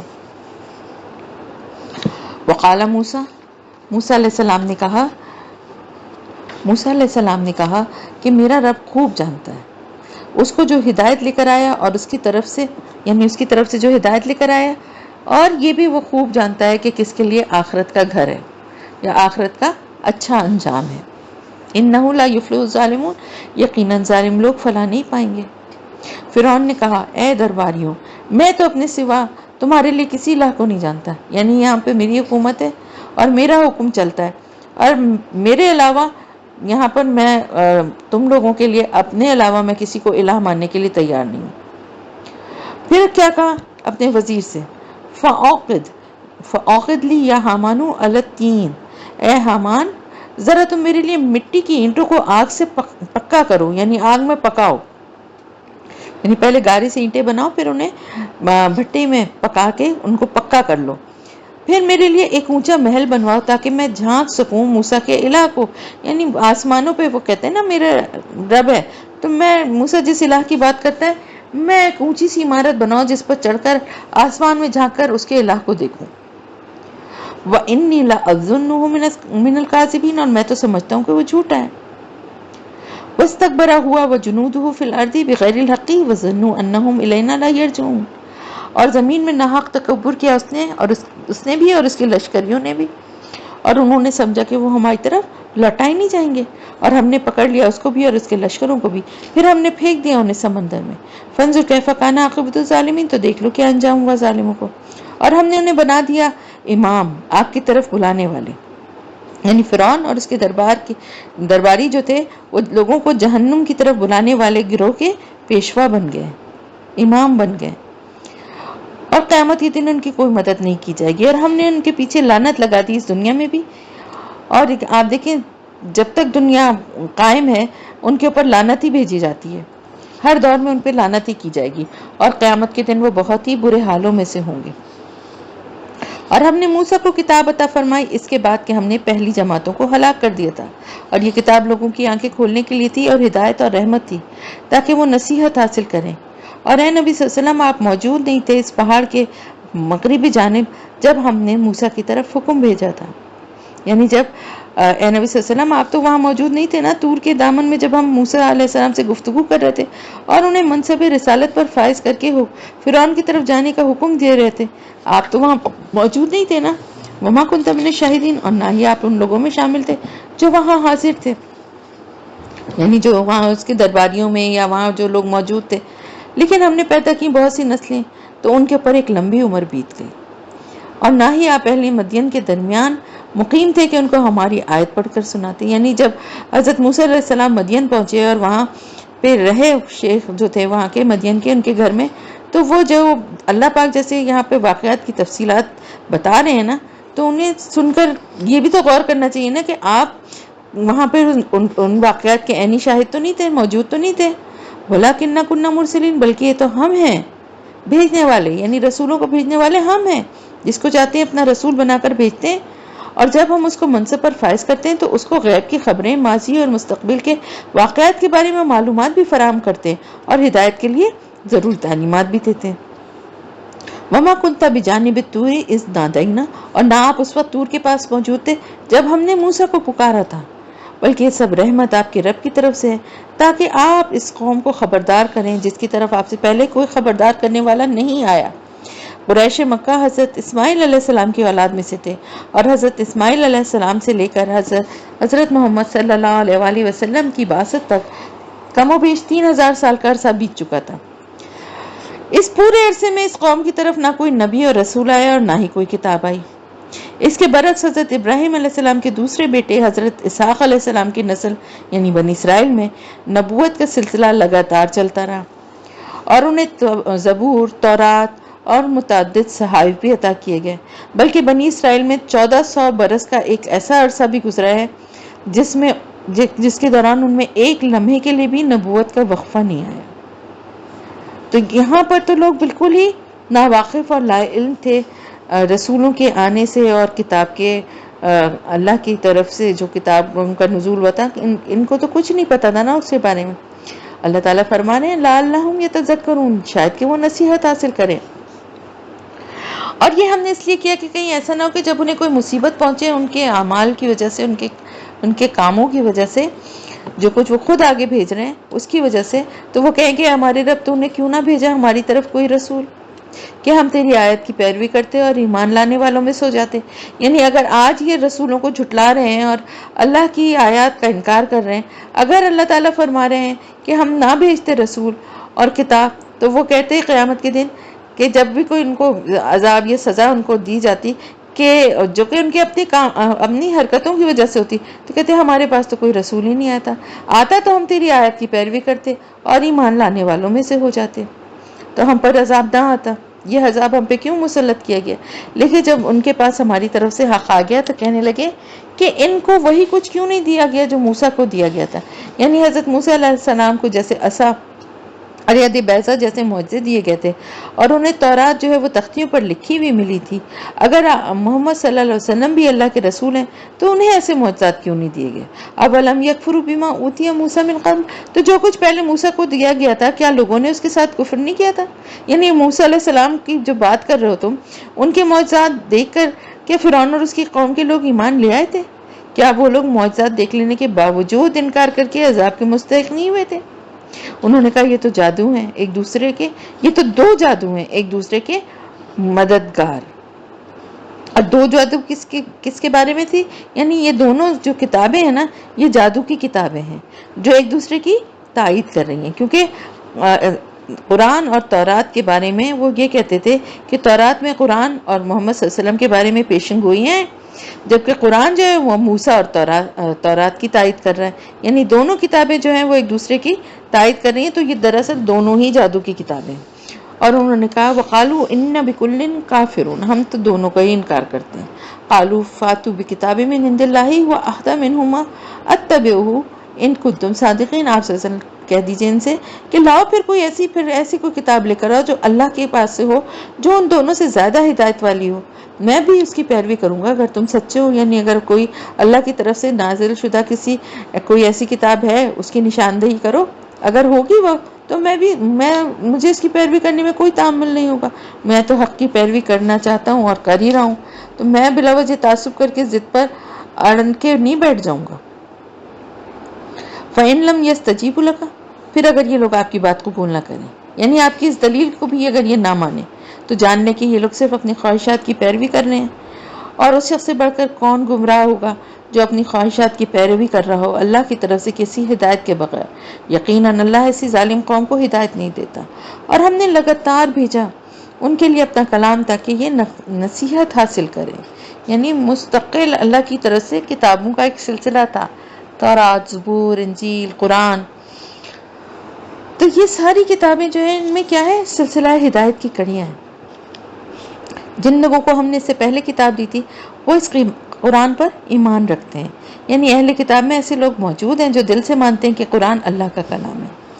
وَإِذَا يُتْلَىٰ عَلَيْهِمْ قَالُوا آمَنَّا بِهِ، اور جب یہ قرآن انہیں پڑھ کر سنایا جاتا ہے تو وہ کہتے ہیں کہ ہم اس پر ایمان لائے. إِنَّهُ الْحَقُّ مِنْ رَبِّنَا إِنَّا كُنَّا مِنْ قَبْلِهِ مُسْلِمِينَ، یقیناً یہ ہمارے رب کی طرف سے حق ہے، ہم تو اس سے پہلے ہی مسلم تھے. یعنی اس سے پہلے بھی انبیاء اور رسول اور آسمانی کتب کو ماننے والے تھے، اور آپ محمد صلی اللہ علیہ وسلم اب جو اللہ کی طرف سے یہ کتاب لے کر آئے تو اس کو بھی ہم نے مان لیا ہے. تو ہمارے دین میں تو کوئی تبدیلی نہیں ہوئی، ہم پہلے بھی مسلمان تھے اور اب بھی مسلمان ہیں.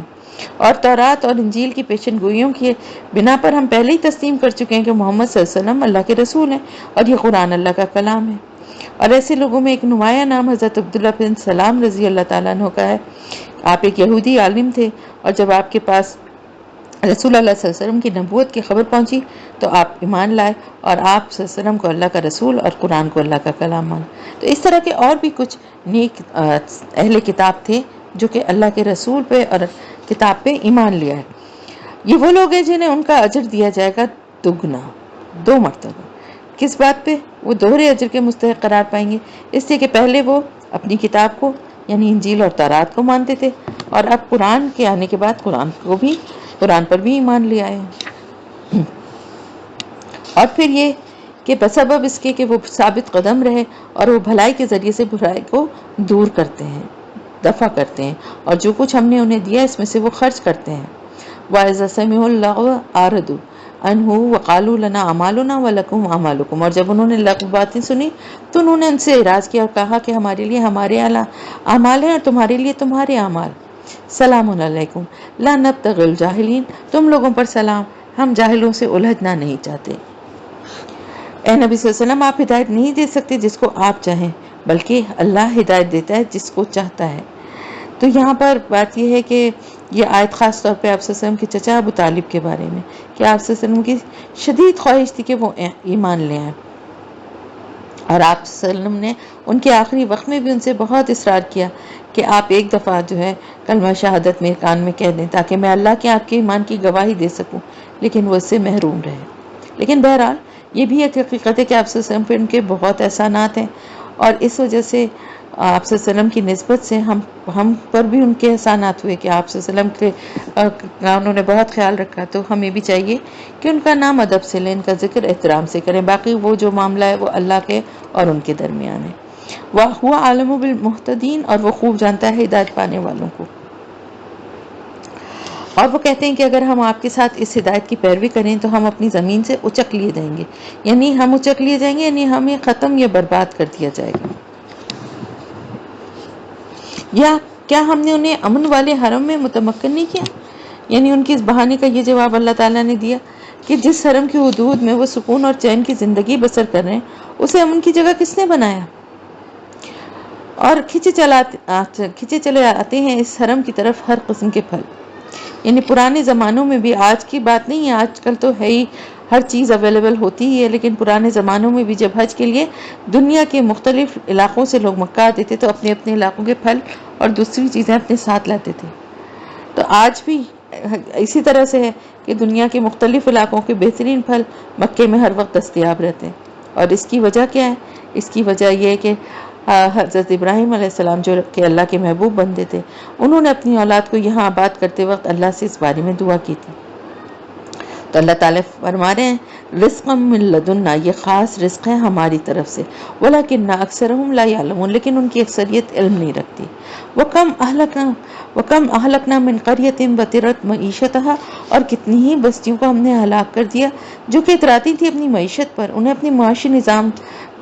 کے استحکام پر بڑا گھمنڈ تھا. لیکن ان کی خوشحالی اور ان کی مستحکم معیشت انہیں اللہ کے عذاب سے نہ بچا سکی۔ تو دیکھ لو، یہ ہیں ان کے کھنڈر بنے ہوئے گھر، نہیں ہوئے ان میں رہنے والے ان کے بعد مگر بہت تھوڑے، اور ہم ہی ان کے وارث ہو کر رہ گئے۔ وَمَا كَانَ رَبُّكَ مُهْلِكَ الْقُرَىٰ حَتَّىٰ يَبْعَثَ فِي أُمِّهَا رَسُولًا، اور نہیں تھا آپ کا رب بستیوں کو ہلاک کرنے والا جب تک کہ وہ ان کی مرکزی بستی میں کوئی رسول نہ بھیج دیتا۔ یتلو علیہم آیاتنا، جو ان کو پڑھ کر سناتا ہماری آیات۔ وما کننا مہلکی القریٰ الا واہلها ظالمون، اور ہم ہرگز ان بستیوں کو ہلاک کرنے والے نہیں تھے مگر اس بنا پر کہ اس کے رہنے والے ظالم تھے۔ اور ظلم کا لفظ یہاں شرک، کفر، گناہ، ظلم اور ناانصافی سب کو کور کرتا ہے۔ وما اوتیتم من شیء فمتاع الحیات الدنیا وزینتها، اور جو کچھ بھی تم لوگوں کو دیا گیا ہے وہ بس دنیاوی زندگی کا سامان اور اس کی زیب و زینت ہے۔ وما عند اللہ خیر وابقی افلا تعقلون، اور جو کچھ اللہ کے پاس ہے وہ بہتر ہے اور باقی رہنے والا ہے، تو کیا تم لوگ عقل سے کام نہیں لیتے؟ بھلا وہ شخص جس سے ہم نے اچھا وعدہ کیا ہے اور اس وعدے کو وہ پا لینے والا بھی ہے، اس شخص ایسا ہو جائے گا جسے ہم نے دنیاوی زندگی کا ساز و سامان دے دیا؟ یعنی ایک وہ بندہ جو اپنی دنیاوی زندگی میں آخرت کے بارے میں اللہ کے اچھے وعدوں کا مستحق بننا چاہتا ہے، یعنی وہ چاہتا ہے کہ اسے وہ سب اللہ کے جو وعدے ہیں اس کے حق میں پورے ہوں، کیا وہ اس شخص کی طرح ہو سکتا ہے جو صرف دنیا کے کا جو سامان اس کو دیا گیا اسی میں کھو کے اسی میں مگن ہو؟ پھر وہ قیامت کے دن گرفتار کر کے حاضر کیے جانے والوں میں سے ہوگا۔ وَيَوْمَ يُنَادِيهِمْ فَيَقُولُ أَيْنَ شُرَكَائِيَ الَّذِينَ كُنتُمْ تَزْعُمُونَ، اور جس دن اللہ انہیں پکارے گا اور کہے گا کہاں ہیں میرے وہ شریک جن کو تم گمان رکھتے تھے، زوم رکھتے تھے، جن کے بارے میں تمہیں یہ گمان تھا کہ یہ وہ اللہ کے شریک ہیں، کہاں ہیں وہ اب؟ قال الذين حق عليهم القول ربنا هؤلاء الذين اغوينا، تو کہیں گے وہ لوگ جو عذاب کے فیصلے کے مستحق ہو چکے ہوں گے کہ اے ہمارے رب، یہی وہ لوگ ہیں جنہوں نے ہمیں گمراہ کیا تھا۔ تو وہ مشرکین جن کے لیے اللہ تعالیٰ کی طرف سے عذاب کا جب فیصلہ ہو جائے گا تو وہ آخری عذر کے طور پہ اپنے لیڈروں کی طرف اشارہ کریں گے کہ یہ ہیں وہ لوگ جنہوں نے ہمیں گمراہ کیا تھا، اگر یہ ہمیں گمراہ نہ کرتے تو ہم گمراہ نہ ہوتے۔ اور جواب میں وہ کہیں گے، وہ لیڈر، ان کے وہ جو طاغوت اور مذہبی اور سیاسی رہنما تھے اور جو بھی جن کی وہ پیروی کر رہے تھے، وہ کہیں گے کہ ہم نے انہیں گمراہ کیا جیسے ہم خود گمراہ ہوئے تھے، یعنی ہم نے تو اگر ہم خود ہدایت پہ ہوتے تو انہیں ہدایت کا راستہ دکھاتے نا، مگر ہم تو چونکہ خود گمراہ تھے اس لیے ہمارے زیر اثر جو لوگ تھے وہ سب بھی گمراہ ہوتے چلے گئے۔ ہم تیرے سامنے ان سے اظہار برات کرتے ہیں، یہ ہماری پرستش تو نہیں کرتے تھے، یعنی ہم نے کوئی زبردستی تو ان کو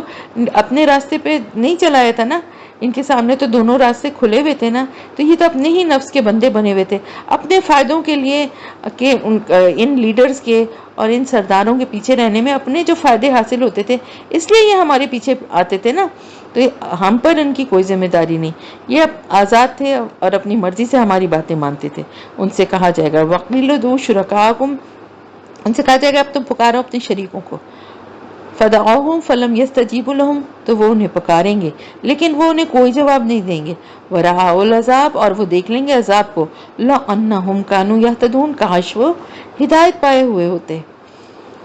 وَيَوْمَ يُنَادِيهِمْ فَيَقُولُ مَاذَا أَجَبْتُمُ الْمُرْسَلِينَ، اور جس دن اللہ انہیں پکارے گا اور پوچھے گا کہ تم لوگوں نے کیا جواب دیا تھا رسولوں کو، تو اندھی ہو جائیں گی ان پر تمام خبریں اس دن، پھر وہ ایک دوسرے سے پوچھ بھی نہیں سکیں گے، ہر اس طرح ان کے سامنے واضح ہو کر آ جائے گا کہ جواب میں وہ کچھ بھی نہیں بول سکیں گے۔ ظاہر زندگی بھر وہ اللہ کی نافرمانیاں اور اللہ کے انبیاء اور رسول کے ساتھ استہزاء اور تمسخر کرتے رہے، ان کی تکذیب کرتے رہے، چنانچہ جب ان سے پوچھا جائے گا کہ جو رسول تمہاری طرف بھیجے گئے تھے تم نے انہیں کیا جواب دیا تھا، تو اس وقت ان کو کوئی جواب نہیں سوچے گا۔ فَأَمَّا مَنْ تَابَ وَآمَنَ وَعَمِلَ صَالِحًا فَعَسَىٰ أَن يَكُونَ مِنَ الْمُفْلِحِينَ، تو جس نے توبہ کی اور ایمان لایا اور نیک اعمال کیے تو امید ہے کہ وہ فلاح پانے والوں میں سے ہوگا، یعنی جس نے توبہ کر لی اور ایمان لیا اور پھر نیک عمل کیے۔ اور آپ کا رب پیدا کرتا ہے جو چاہتا ہے اور منتخب کر لیتا ہے جسے چاہتا ہے، یعنی اللہ کے فیصلے ہیں، اللہ نے اپنے نبیوں میں سے جس کو چاہا اس کو چنا، اور اسی طرح اپنے نیک بندوں میں سے بھی اپنے کام کے لیے وہ جس کو چاہتا ہے اس کو چن لیتا ہے، یہ خالصتاً اللہ کا فیصلہ ہے۔ اور جبکہ ان کو کچھ بھی اختیار نہیں، اللہ پاک ہے اور بہت بلند ہے اس سے جو یہ لوگ شرک کرتے ہیں۔ اور آپ کا رب خوب جانتا ہے جو کچھ چھپاتے ہیں ان کے سینے اور جو کچھ وہ ظاہر کرتے ہیں۔ وَهُوَ اللَّهُ لَا إِلَٰهَ إِلَّا هُوَ، اور وہی ہے اللہ، اس کے علاوہ کوئی الہ نہیں۔ لَهُ الْحَمْدُ فِي الْأُولَىٰ وَالْآخِرَةِ، اور اسی کے لیے حمد دنیا میں بھی اور آخرت میں بھی۔ وَلَهُ الْحُكْمُ وَإِلَيْهِ تُرْجَعُونَ، اور اسی کا حکم ہے اور اسی کی طرف تم سب لوٹائے جاؤ گے۔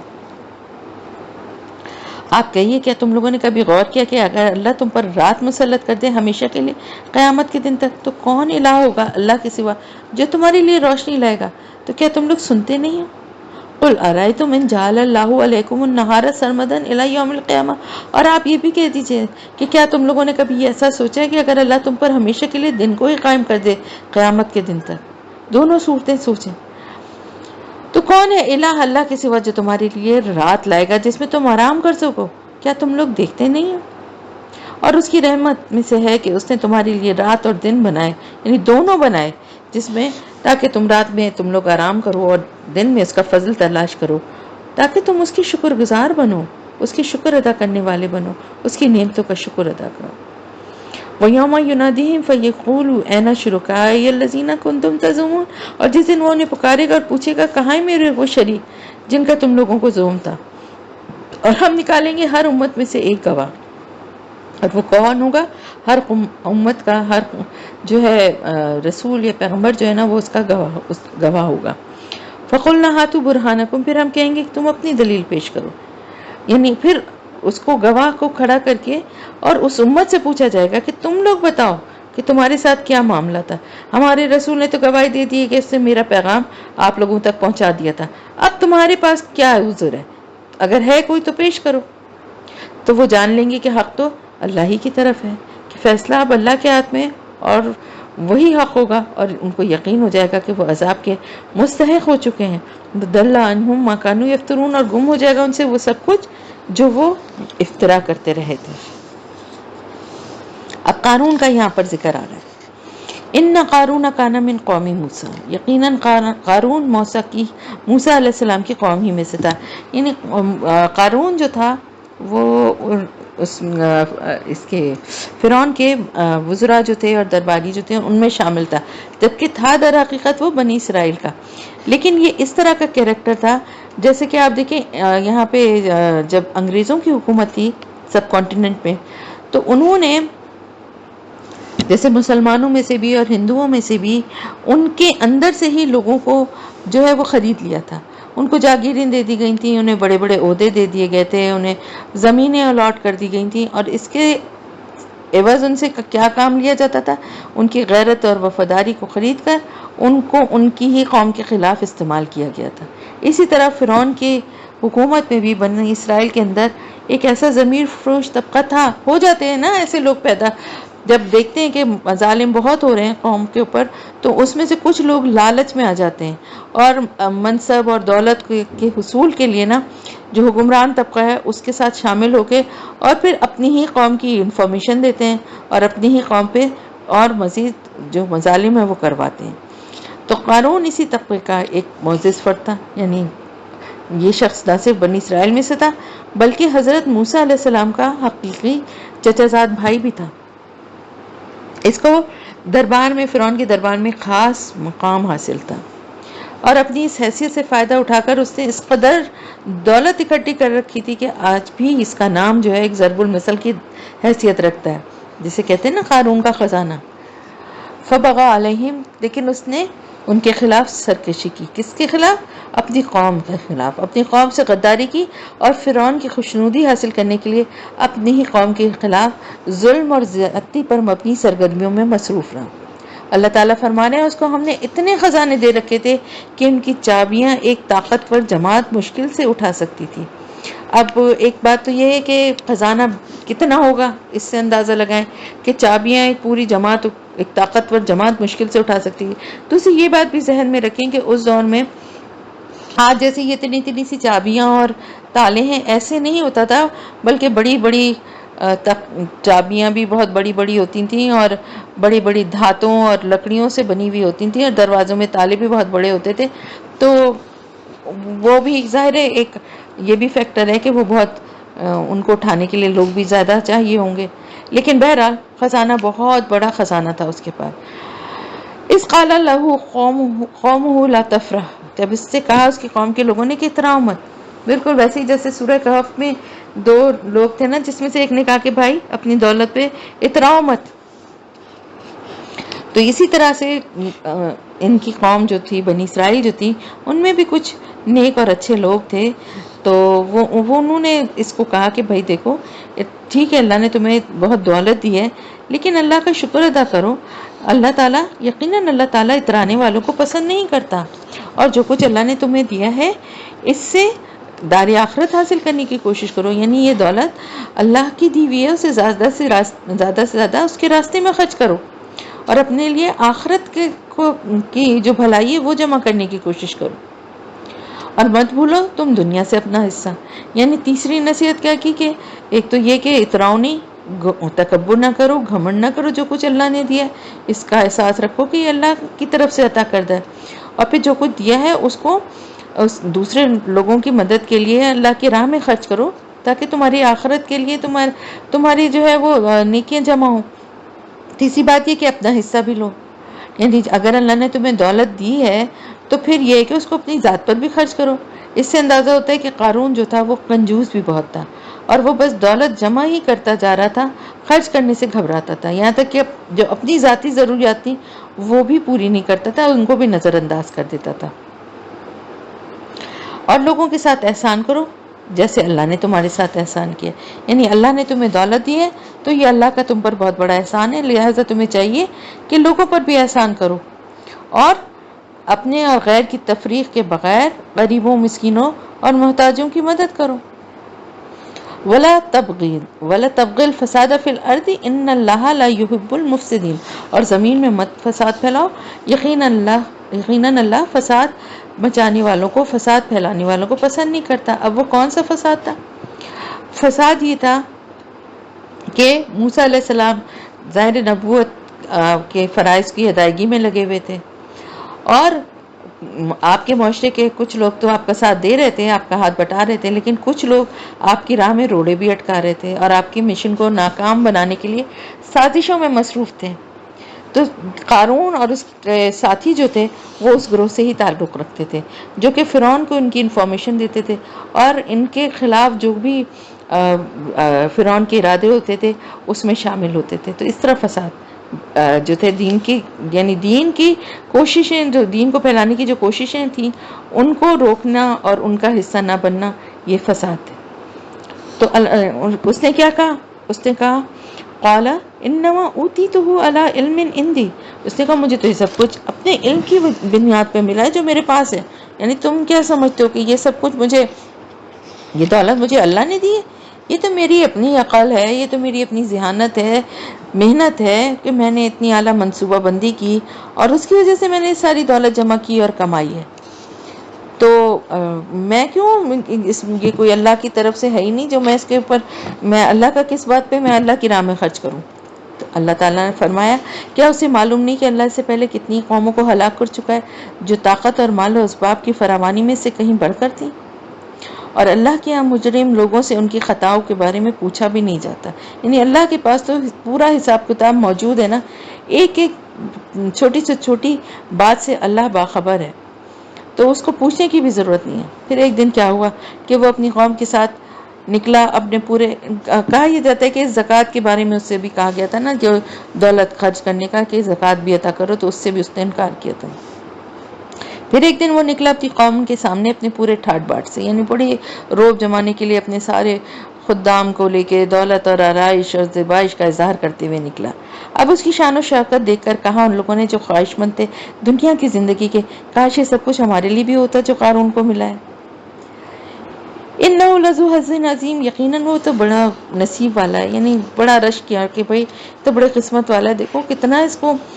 دولت ملی ہے اور کیسا اس کے عیش ہیں، کیسا زبردست طریقے سے نکلا ہے. قال الذین اوتوا العلم، اور کہا ان لوگوں نے جنہیں علم بتا ہوا تھا، یعنی اس معاشرے میں، ان کے اس معاشرے میں جو نیک لوگ تھے اور جو علم رکھتے تھے، اصحاب علم و فہم تھے، انہوں نے یہ ساری جو اس کی ٹھاٹ باٹ اور زیب و زینت دیکھی تو ان کو اس کی اصل حقیقت کا اندازہ تھا. انہوں نے لوگوں کو سمجھایا کہ اس کی ٹھاٹ باٹ سے متاثر نہ ہوں،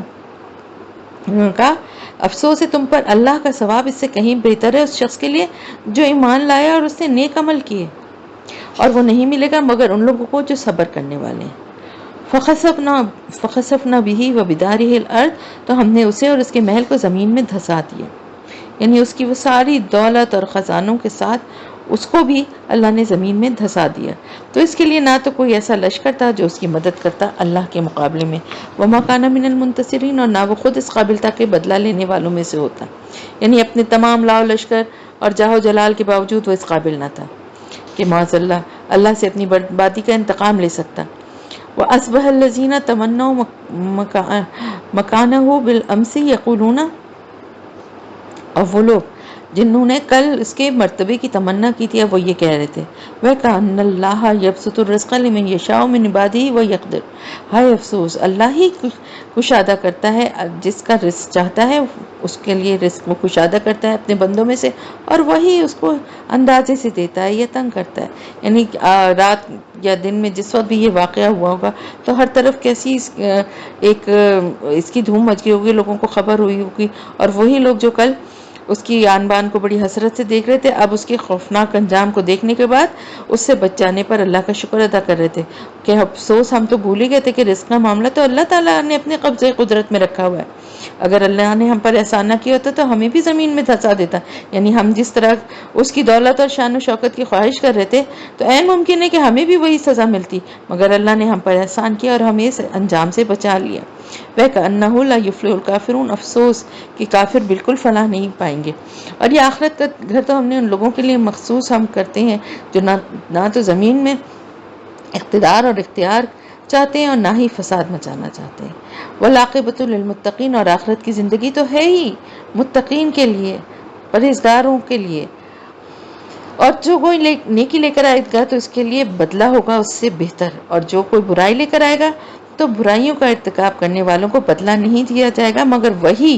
جو کچھ وہ کر کے لائیں گے، یعنی برائی کی سزا برائی کے مطابق دی جائے گی، اس میں کسی قسم کا اضافہ نہیں کیا جائے گا، جبکہ نیکی کر کے جو لوگ آئیں گے ان کی نیکیوں میں اللہ کے خاص فضل سے 10 گنا سے 700 گنا تک اضافہ کیا جائے گا، بلکہ اس کی کوئی حد اور انتہا مقرر نہیں ہے۔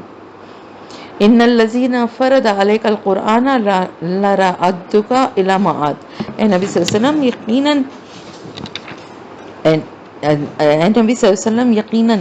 جس نے آپ پر قرآن کی ذمہ داری ڈالی ہے وہ آپ کو پہنچا کر رہے گا ایک بہت اچھی لوٹنے کی جگہ پر، اور وہ لوٹنے کی جگہ جو ہے ظاہر جنت الفردوس تو ہے ہی، لیکن اس کے علاوہ مقام محمود جہاں پہ ان کو آپ صلی اللہ علیہ وسلم جو ہے وہ شفاعت فرمائیں گے، وہ مقام جو ہے اس پہ آپ صلی اللہ علیہ وسلم کو اللہ نے وہ بھی نصیب فرمایا ہے،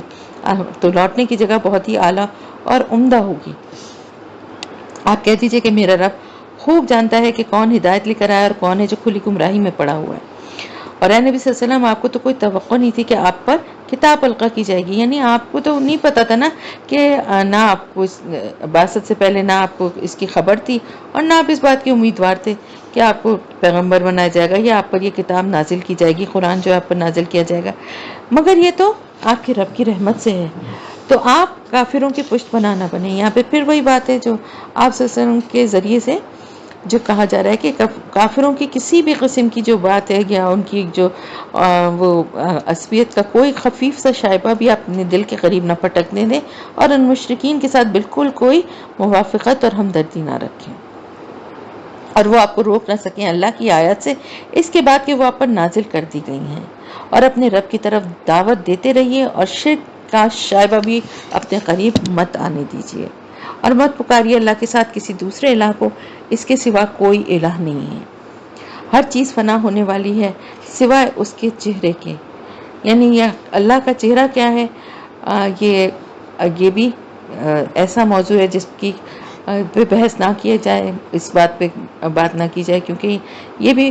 متشابہات میں سے ہے۔ تو یہاں پر چہرے سے مراد اللہ کی رضا جوئی ہے۔ لہ الحکم و الیہ ترجعون، اور فرما روائی اور حکومت اسی کی ہے اور اسی کی طرف تم سب لوٹائے جاؤ گے۔ تو یہاں پر سورہ القصص ختم ہوئی اور سورہ العنکبوت جو ہے وہ شروع ہو گئی۔ عنکبوت کہتے ہیں مکڑی کو۔ الف لام میم،